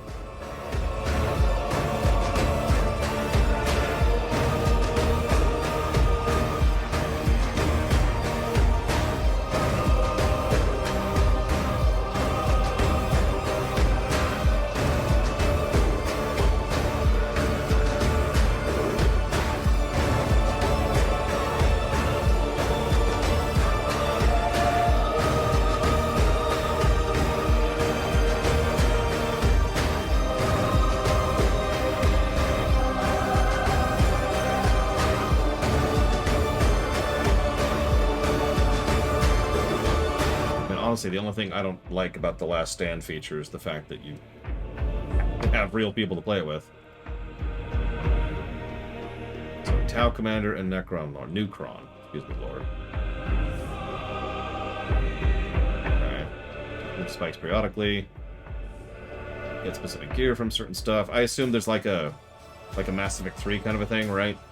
Where you continue to have your hero units and their gear across multiple matches. That kind of thing. I'm saying it wrong, but you probably know what I'm talking about.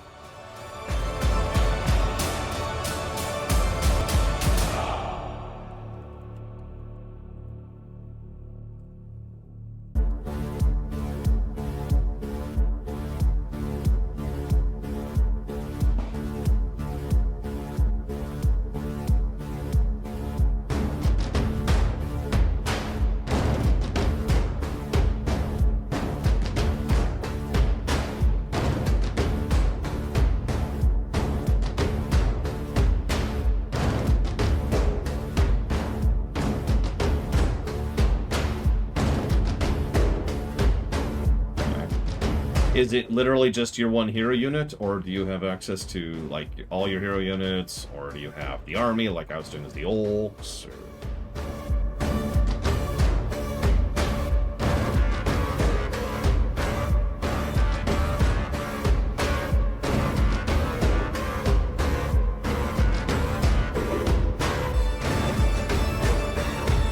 Okay, just the hero unit.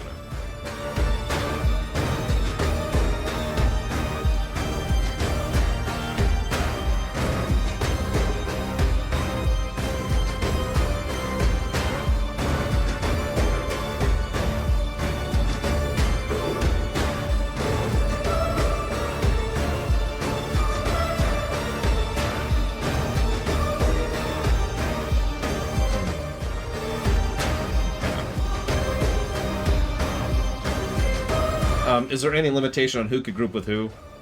Could we have like a Nucron, a Tyrannid, and a Guardsman, for example?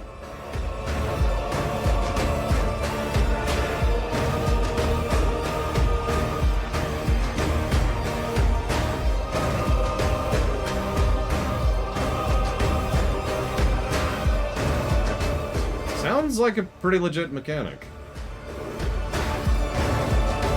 Nobody answered my earlier question. What are the options? Like, because, like, skirmish maps, right? I know this isn't a skirmish thing, but what are the options available when setting up a map?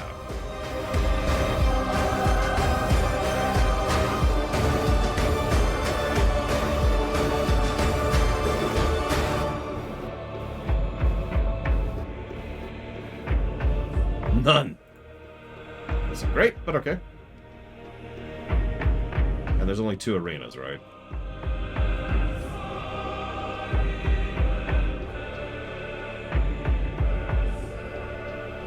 What I'm hearing is 57 negatives.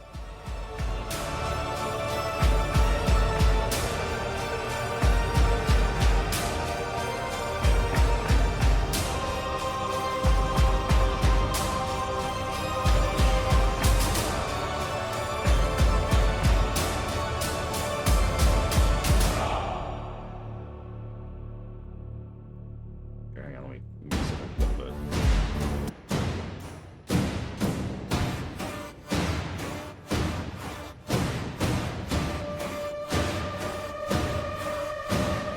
It sounds legit, just not very expensive, which is fine. Just, you know, matters, obviously. So,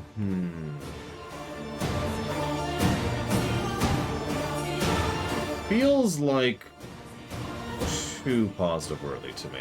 I already uninstalled it, so I kind of had to.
I didn't give any outro in Dawn of War 2 a positive.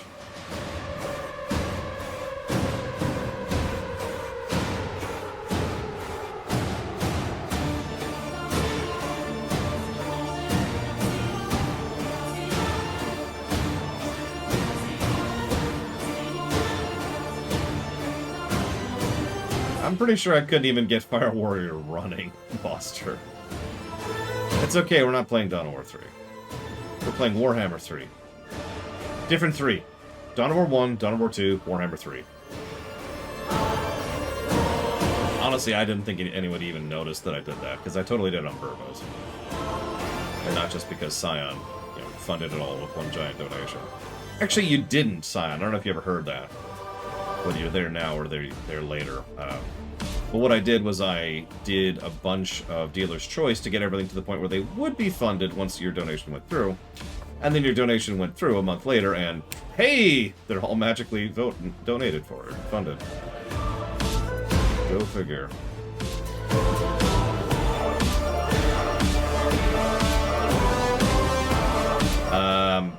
Hey, chat. Does Warhammer 3 follow through on the story of Dawn of War 2?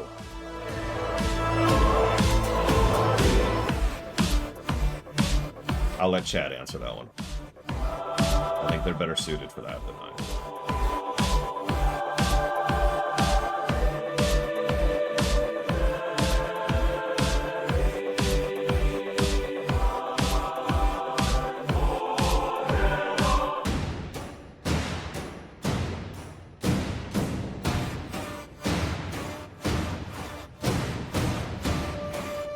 It's a joke. It's like asking if Star Trek 2 follows through on Star Wars A New Hope. Or, actually, I guess Phantom Menace would be a better way to put that. So, no, Wrath of Khan does not follow through from Phantom Menace. I'm being silly. Am I not allowed to joke anymore?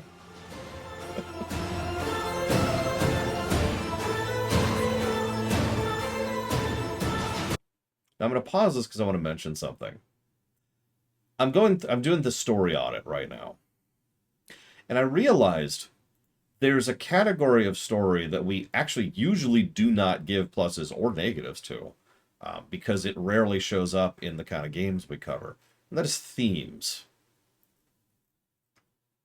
But I'm going to give this game a plus to themes. Because the theme of Dawn of War 2, in my opinion, having just gone through all of it, is that the galaxy sucks. Is that everything sucks. It's just this nonstop grind fest, and we see direct and personal impacts of that throughout the course of all three campaigns. We see just how much this place constantly grinds people down. Yeah, Avitus's bit is probably the perfect example of what I'm talking about. But if you pay attention, that theme is recurrent throughout all of Dawn of War 2. There is no reprieve. There is no victory. There is no better tomorrow. There's just this non-stop grind. And it's kind of an awful theme, but it does a really good job of emphasizing it. So I'm going to give that story plus for that, which I rarely give. I just wanted to mention that. Back to the music.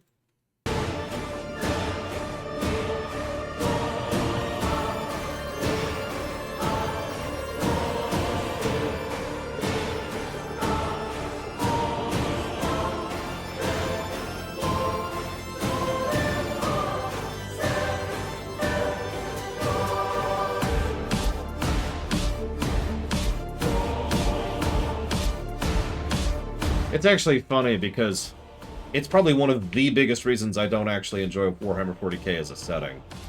Like, there's some ideas in this setting I find absolutely fascinating. It's one of the reasons why the idea of doing a rewrite for 40k started catching my attention this week. I'm not doing it, don't worry. But holy crap. This setting. Wow.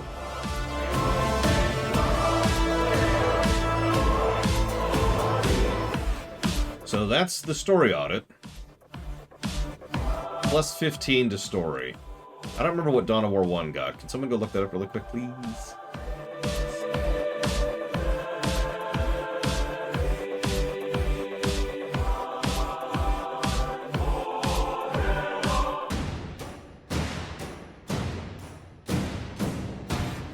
Plus 34.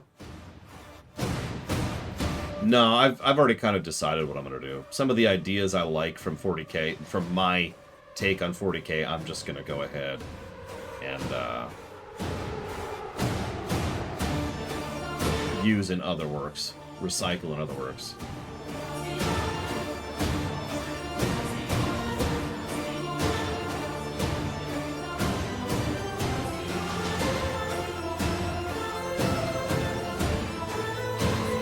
It should be higher than 22, J. Palmer.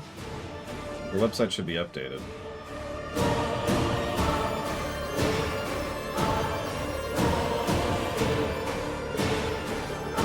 It's not updated. That's strange. Why are you not updated? It's actually 26.7.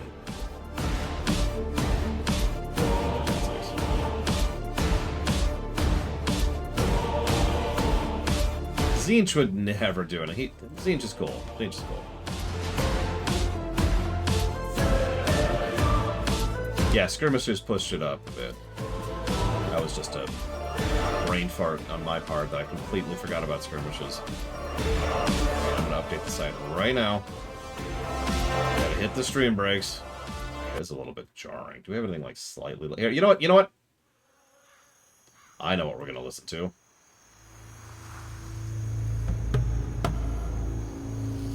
Feels appropriate.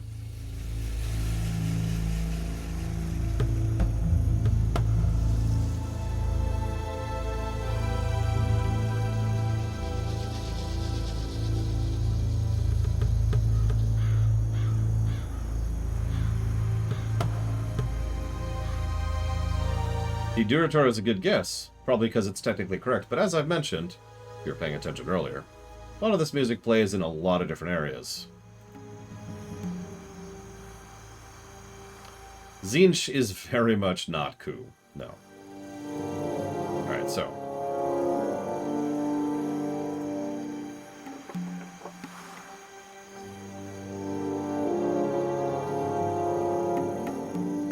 This does in fact play in Westfall, for example.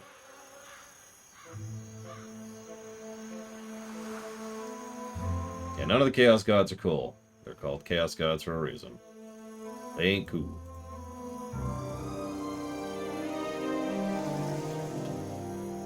Actually, hang on. Do you mind if I switch? I love this song as much as anybody, but hang on. Does he have... There's a lot of these. Let's see if I can find a specific one.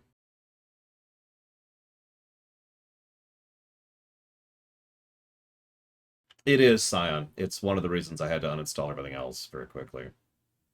To make room. Warhammer 3 is a big freaking game. I mean, the Emperor is not Ku. I actually agree with that.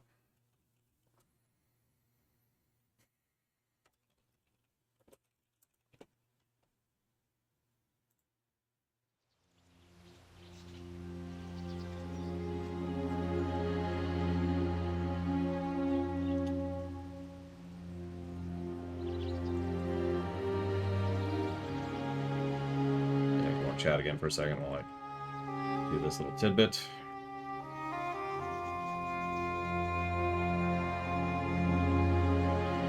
How long is the prologue, by the way? It's going to be relevant in a bit.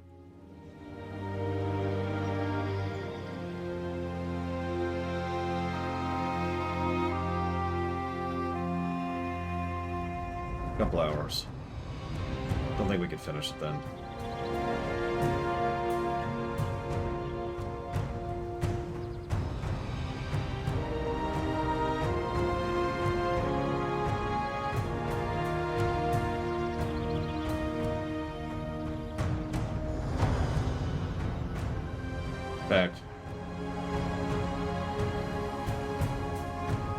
Not only do I not want to speed through it, I have a lot of other stuff to do at the end of a run.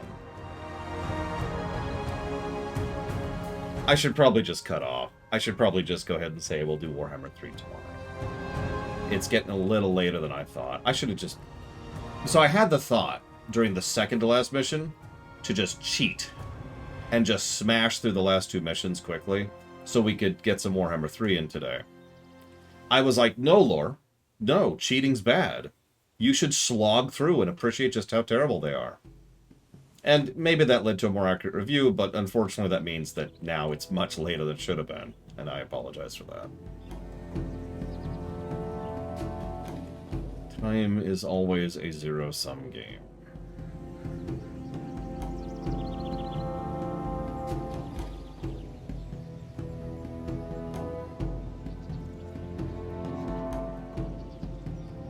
I gave 3 maps individual positives in this game. We can play Dark Tide. I do have it installed, because it's my current co-op, 4-player co-op game.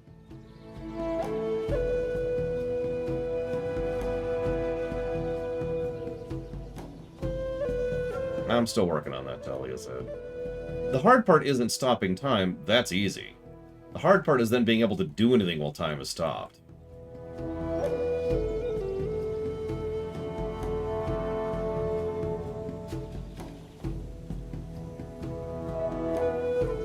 I also have a headache that's developing, because I'm going to be very honest about this. Those last missions really sucked. I know we've seen a lot of games over a lot of different genres where the final missions, where the game just kind of gets awful at the end, but holy crap, those last couple of missions sucked. Holy crap.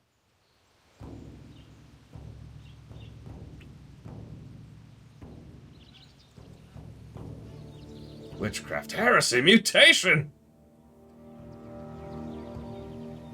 Yeah, I'll be going tonight. Okay, its health is at 98%. And it wasn't even just the final boss. That last mission is almost a textbook way of how to not design... You know what? Do you mind if I make my point really quick? Do you mind? I've got a little bit of time. I'm not sure I could show this off properly. So give me just a sec. Let me see how long this is going to take me.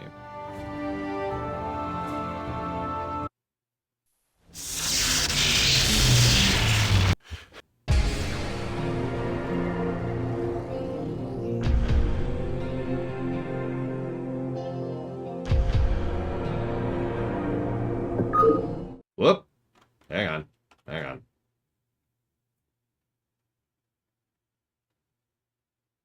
Sorry, you're gonna hear it a second time because I hit the wrong freaking button on accident. It's also not capturing properly, but I know why at least. We're just gonna switch up to here.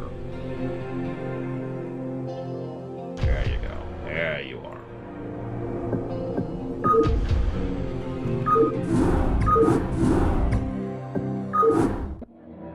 So we're gonna skip all of this. Skip all of this. Commander. Go, go, go. Let's move. Can't believe we're being sent to the wasteland. These Confederates think they can push anybody around. Orders, Captain? Right away, sir. Did you know you could skip cutscenes in StarCraft 1? True statement. I'll always give StarCraft 1 credit for that. Because it was harder to do than you'd think. There's no cutscene thing. It's like in most games, what happens when you skip a cutscene is it just kind of moves on to the next. Like the cutscene is a separate file, right?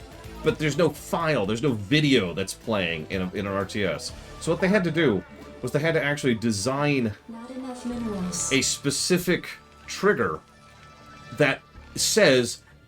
It's hard to even explain. If you've seen the maps, if you've actually looked at the design of these maps, you know what I'm talking about.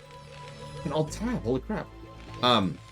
So, at every trigger point in the cutscene, because the cutscene's like, talk to this, play this file, move this person over here, do this. It's a series of triggers, right, in a script. Every single one of those triggers has a separate thing that's copy-pasted into them that says, if the input equals escape, reset all this, and then set the state of the world over here. And if that doesn't sound impressive, then you don't know anything. No offense. I shouldn't say it. I should do it. I'm sorry. It's just, that is legitimately impressive that they bothered to put that level of extra work involved. Because that means every individual mission's cutscenes, someone had to manually, not just, you know, obviously copy-pasting the escape thing in, that's easy. But someone then had to figure out, okay, what's the state of the map at the end of every cutscene, and manually set up the trigger locations and set up all the, okay, this unit needs to move here, this unit needs to be here, this unit needs to be dead, this unit has switched sides to this guy. All of that needs to be done manually per cutscene, per map. Because Blizzard used to be kind of awesome in game design. Not in everything, but in game design. Infantry units such as Marines can be trained at this facility. Reporting for duty. Right away, sir. I mean, polish, right? I've said this so many times. What was Blizzard known for? It was polish. That was their shtick. That was what was Blizzard. You always knew it was a Blizzard game because they took their time and went way out of the way to polish that game in ways most people would never even notice. Because they were that committed to just putting out the best possible game they could.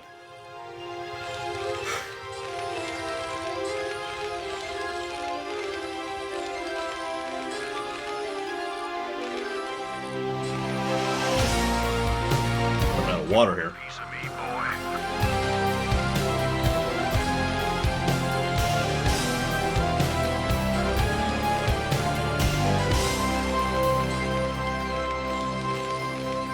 Damn it, Yura, that's actually a good idea.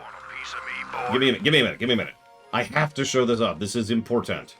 I need someone to... No, you know what? I can do it, because I can Alt-Tab! I can't tell you how happy I am to be able to Alt-Tab while playing an RTS. Without it crashing or freezing.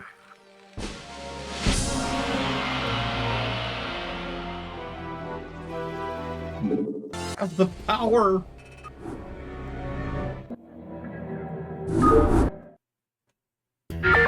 Glad to see you, boys. Time to kick some serious butt.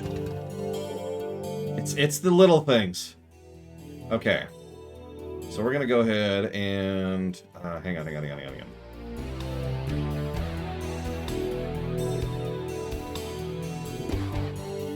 There is no cow level.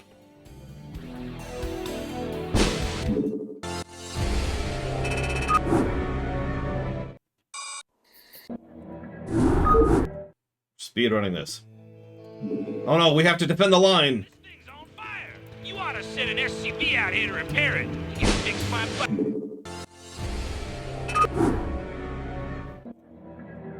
I forgot this was even an option. This is great. Okay, so this is what I was trying to show off. Actually, it was Warcraft 1, Venters. So, I don't know the cheats. I have to look it up. It's okay, I've got a thing right here to show me cheats. No cheats for StarCraft 1. I didn't really use cheats for StarCraft 1. I talked about that during the StarCraft lore run. Where's the Black Sheep Wall? There it is. Okay. So I want to show something off, okay? Dawn of War 2 Retribution's final mission was a bunch of narrow corridors. I'd say like this, but I'd be a liar because it's about half the width of that. For units, they take up more space. Do you understand? I know I've complained about the trench problem in Dawn of War since Winter Assault, but the problem is the final map, the final freaking map, had these tiny narrow corridors in a map design and mission design where you needed tons of units and could recruit tons of units, even as the Space Marines. And I'm just pointing that out because even StarCraft, now StarCraft doesn't get a complete pass this, but you notice how even the pathfinding of StarCraft, which is not good, has trouble with just this massive, vast chasm of pathway that they can move through.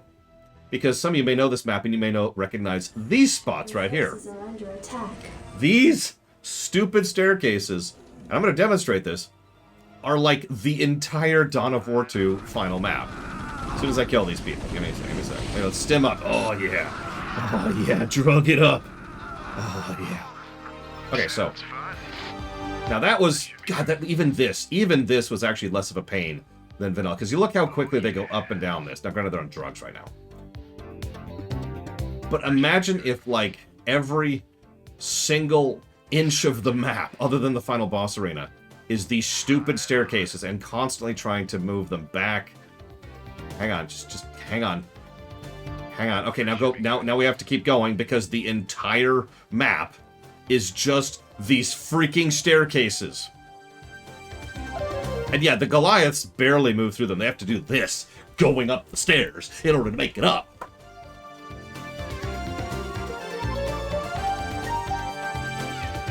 And that is the final freaking mission for Dawn of War 2. This is why I wanted to show you. Yeah, you notice that the AI, the pathfinding, doesn't have that recalculation mechanic. You watch that? Watch. Okay, it looks like there, that guy, the two guys who decided to go up, that's the recalculation mechanic in action right there. And Dawn of War 2, I know, having just played it for all week, doesn't have that recalculation mechanic. Instead, what they do, if they can't find a way, is they cancel all movement. How many times did you see me say something along the lines of, what are you doing over here? Or, why aren't you going? Or, just move. It's because, and I was paying attention because it's my frickin' job, and I actually care about doing my job properly, every time that they run into a point where they get stuck, rather than recalculating route, they cancel the order, and they stop moving. Now, that's already bad, but hang on. It gets worse, because if you have a bunch of people moving in a group, and one of these groups on the outside of the bundle of people can't move forward, and they're like, what do we do? And they stop, they're now body blocking the rest of the people, who also get stuck, and also now have to recalculate and then stop. And that was a non-stop issue.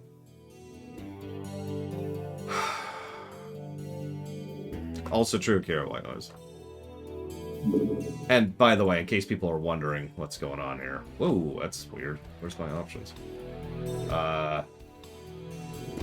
Okay, there we go. It's a game. Where is it? There it is.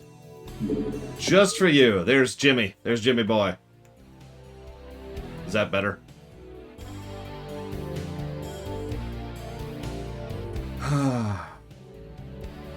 Yeah, I used to have that problem in Baldur's Gate 2 as well, Shaludo.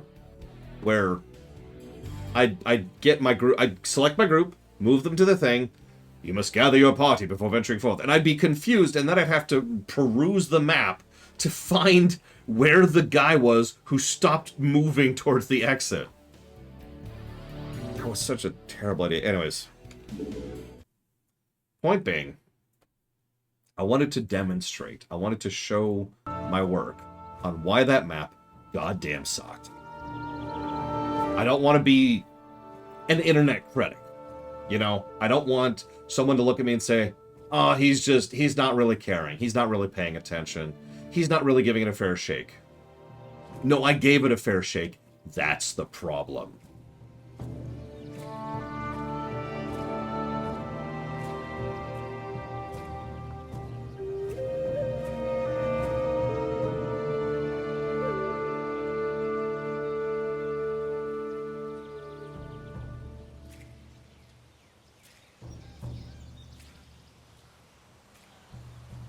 What's really funny, we talk a lot about, you know, difference between remasters and remakes. I think a remaster with a few quality of life changes and getting rid of the, you know, BIOS bug would honestly make Dawn of War 2 an excellent game.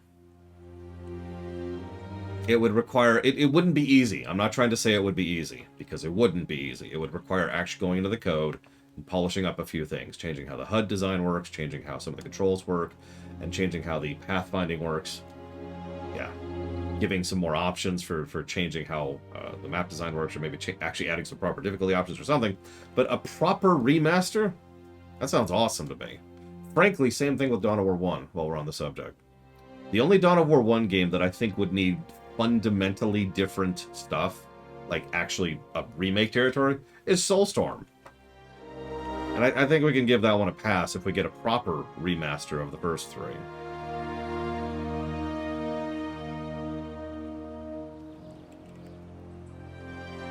Good night, TSB. Me too, honestly, Buster. It's a damn shame. So I did a little looking into this. I mentioned this earlier. That Dawn of War 3 performed so badly that it torpedoed the franchise. I mentioned how they actually were already in pre-production. 1, 2, 3, 4 for DLC and expansions for Dawn of War 3. And obviously all of those were pulled because of how badly it performed. And you might think, well, good, because it sucked, but there's other problems there. Because what that means is that franchise has effectively been put on ice now. It's an unfortunately common thing, and while I understand why, I actually disagree with it, that companies in general, especially in the entertainment space, when they see someone who is, or when they see something that's underperforming, their knee-jerk reaction is to cut it, rather than trying to improve it. And while I get why, it's honestly pretty stupid, if I might be so bold. There's a lot of real evidence that actually putting time and work and effort into polishing up something, or releasing a good, proper sequel, or fixing an existing game leads to long-term, recurring customers. So even from, again, a purely financial perspective, it is still something that is beneficial to do. We mentioned No Man's Sky earlier as a perfect example of that. Yeah, you know what? Perfect example. Imagine if Microsoft had decided to abandon Halo after Halo 5. Just think about that for a second. If Halo 5 just went... and they never continued the franchise after that point. Perfect example. So, I guess what I'm trying to say is, even though I have spent a lot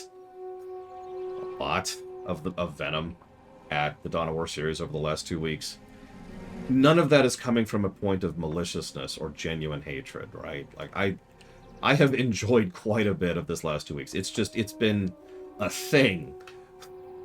And it's a damn shame that we're probably not going to get anything from this anytime soon. And that sucks. Maybe in another decade. I don't know. Depends. Maybe I'll take over the world and just start doing something. Not me personally. I'll hands off that. I'll give it to someone else and say, here, make more Dawn of War, please. Of course I wish... I mean, it's always weird to me. I only usually get this on the YouTube side of things. I don't get this in the streams. But it's weird to me how many people think I want games to be bad, or that I dislike. Like, you know what I mean, right? Like, I get why people think that. It's because people think I'm an internet critic. Because people think I just want there to be negativity. Because people think I want there to be bad games. Now, there's obviously a value in analyzing bad games, but no. I would rather the games be good. You joke, Huthor. I get comments like that. This morning is the most recent comment I got. It was about Fallout 1, specifically. I got a comment about that this morning. About, oh, he just wants Fallout 1 to suck. And it's like, no! Oh. Do you know how nice it is to just gush about a game? Which I'm hoping I could do with Warhammer 3, by the way. Because that's going to be nice. Oh man, D3.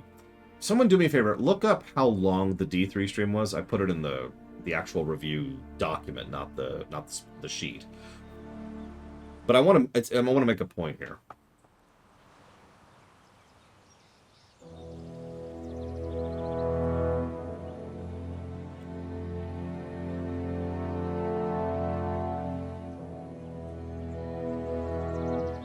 .12 hours.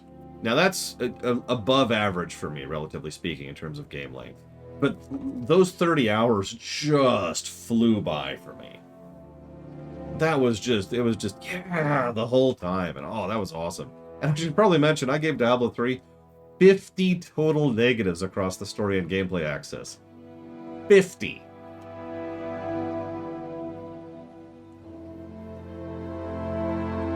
So many people don't understand that on YouTube. You know what I'm trying to say is I appreciate all of you for having a brain. Thank you for having a freaking brain. I do appreciate it quite a bit.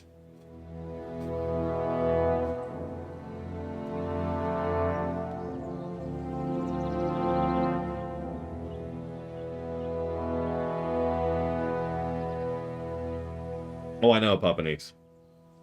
Pretty sure I own Chaos Dwarves. Oh, looks like it just finished. How would I check? Do I have Chaos Dwarves?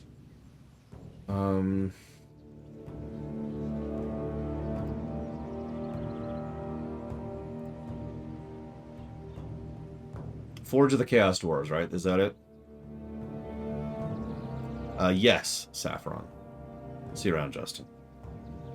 Okay, so I do have it, and I do want to say, I'm going to say this again tomorrow, but I do want to say thank you to Scion for basically buying all the DLCs for me over the last, 2 years for Total Warhammer 1, 2, and 3. So we'll have everything for this. Everything current, that is to say.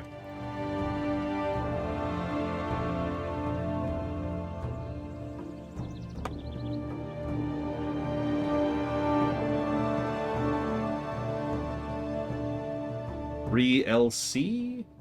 I don't know what that is. Hang on, let me finish the audit. Because I bet people are like, can you get on with it and tell us what the score is? So give me let me focus here for just a second. Albion was a fascinating game to go through, Kira White Noise. I'm not gonna lie to you, I'm not a compiler to begin with. I think there was a lot of gameplay problems, but if I remember, that game was net positive on story. And that was a fascinating setting with some cool plot ideas and just some interesting presentation. I just kind of hated playing it. No, not that one. The other one, Hira. No, not that one either. I absolutely do not, Scion, so I'll have to figure that out in a minute. Give me a minute. Let me finish. I'm getting in the weeds here.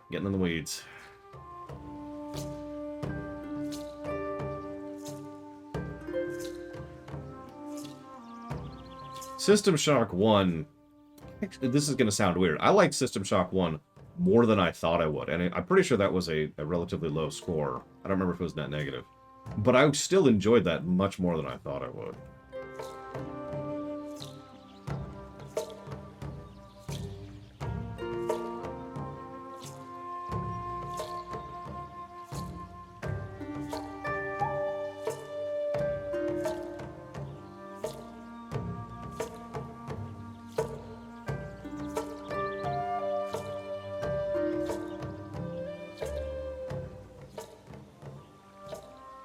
How well do you think Lunar's gonna do, Crazy Norse?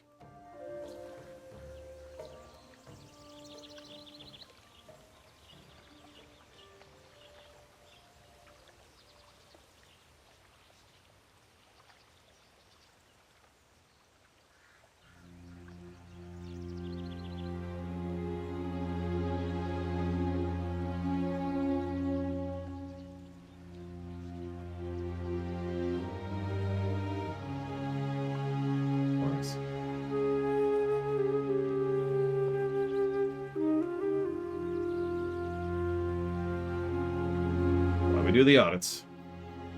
Well, I mean, there's actually like 7 reasons we do the audits. I mean, Phantasy Star 1 scored surprisingly well. And by that I mean it was net positive, mostly because it had a whole lot of absence of negatives.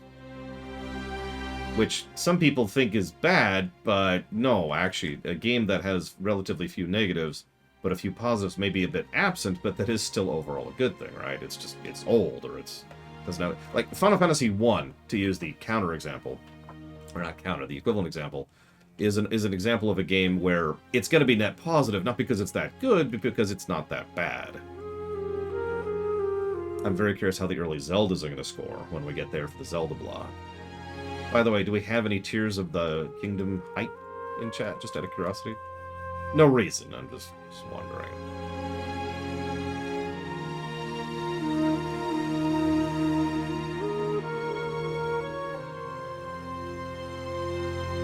If you don't know what I'm talking about, don't worry about it. I think that's it. I think that's actually it.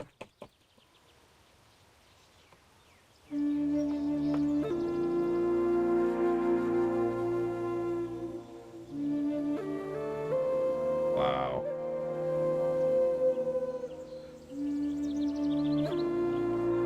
Let's do some math.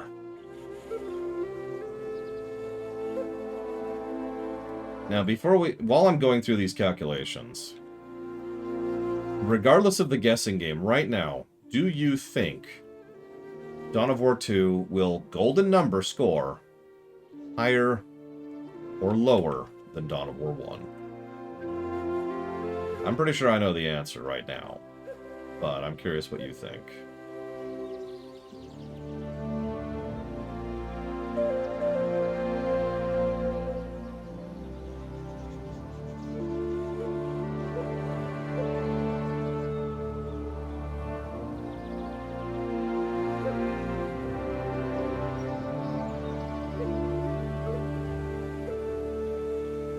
Do a couple double checks. Hit me quick, Uthor, because I'm running through the finale here.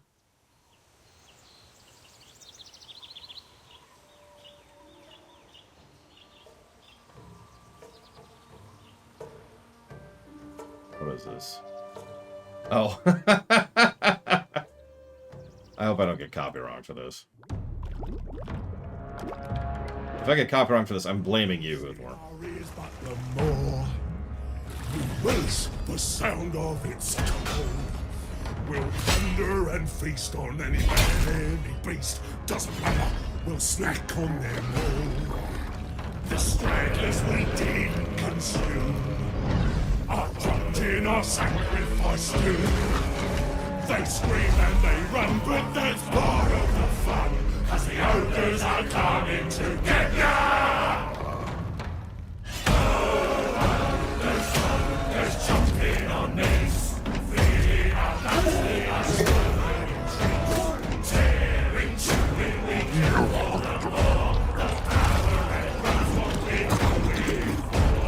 Clutching and fighting, we kill for the more, the power and runs what we do it for. Yeah, I'm going to pause. I'm not going to let it loop. You got one loop. That's all you get. I'll go back to Festival. Anyways.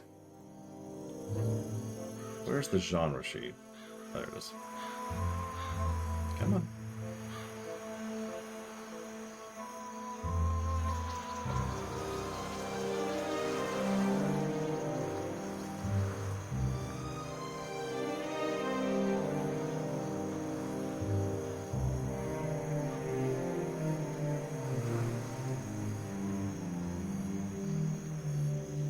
That can't be right.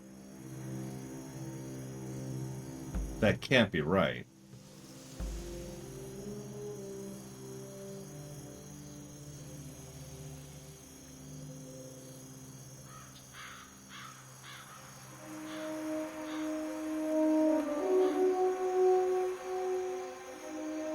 No, that...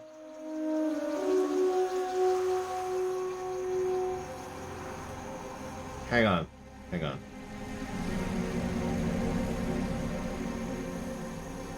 Yeah, but numbers can be inputted incorrectly. Let me triple check really quick. Let me actually pull out a calculator. Give me a sec, give me a sec. No, that is correct. And that ratio is correct, but that, yeah, no, that, okay, yeah, no, that's correct.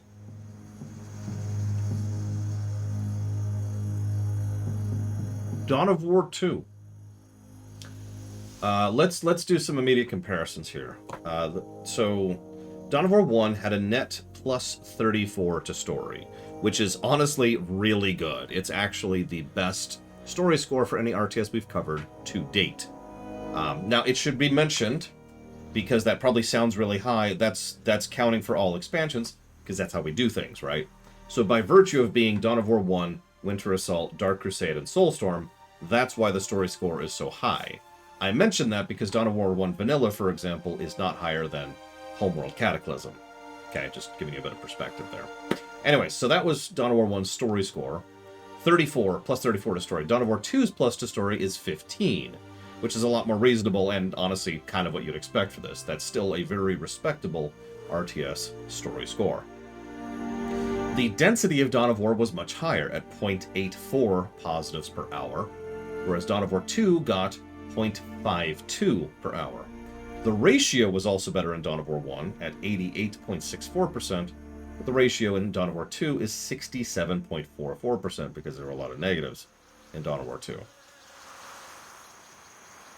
Here's where things get interesting. So, gameplay-wise, Dawn of War 1 scored negative 21. A decent chunk of that was Soulstorm, as we talked about already.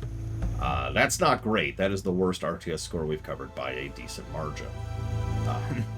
Like the next worst prior to now, before this, was Spellforce 3 at negative 3. And that's still true, because Dawn of War 2's net gameplay score is negative 2, putting it at the third worst gameplay score for an RTS we've covered. That is a gameplay density of 0.07 negatives per hour, and a ratio of 48.08%. Now, for a bit of perspective, Dawn of War 1 had 0.52, whereas Dawn of War 2 had 0.07, which basically means Dawn of War 2 was much better in density. In ratio, Dawn of War 1 had 38%, whereas Dawn of War 2 has 48%, and higher is better, so Dawn of War 2 is doing better. So better ratio, better density, better gameplay, worse story, worse density, worse ratio. Make sense? All of that's important because a funny little factoid, and I wish I did this on purpose, is that the net score, not the golden number, just the net number of points for Dawn of War 1 is 13. 34 minus 21. But what's 15 minus 2?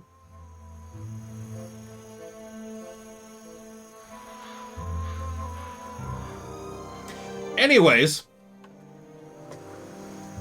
but because of the variance on the gameplay axis, and because of the reduced variance, which I think I said wrong, the golden number for Dawn of War 2 is 32.41, just barely inching out over Dawn of War 1.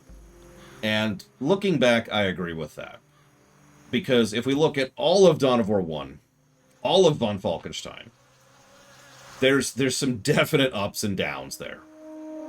And if we look at all of Dawn of War 2, it's kind of the same picture, but again, less negatives. Negative 21 versus negative 2. That's really all that needs to be said about that. And so Dawn of War 2 does have lots of frustrations to it, and of course the BIOS bug. But nevertheless manages to be a just barely better game based on a few figures. The variance, the ratio, the density, and the gameplay. So, guessing game. Who got closest to 32? Blade Tavall guessed 31, because Blade Tavall is a witch. Lola Moss guessed 151. Oh, wow. Pancakes guessed 31. And Blade Tavall guessed 31.11, which means Blade Tavall wins. Congratulations! Da, da, da, da, da. Stranger of Paradise.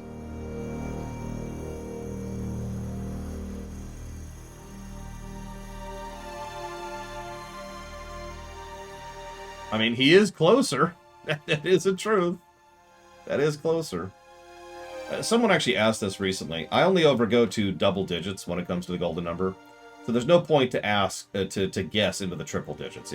I don't even consider them. Just heads up on that.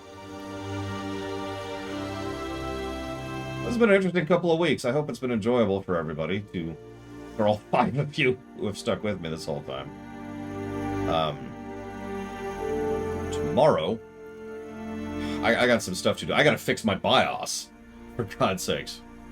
Tomorrow, I'm gonna play Total Warhammer 3.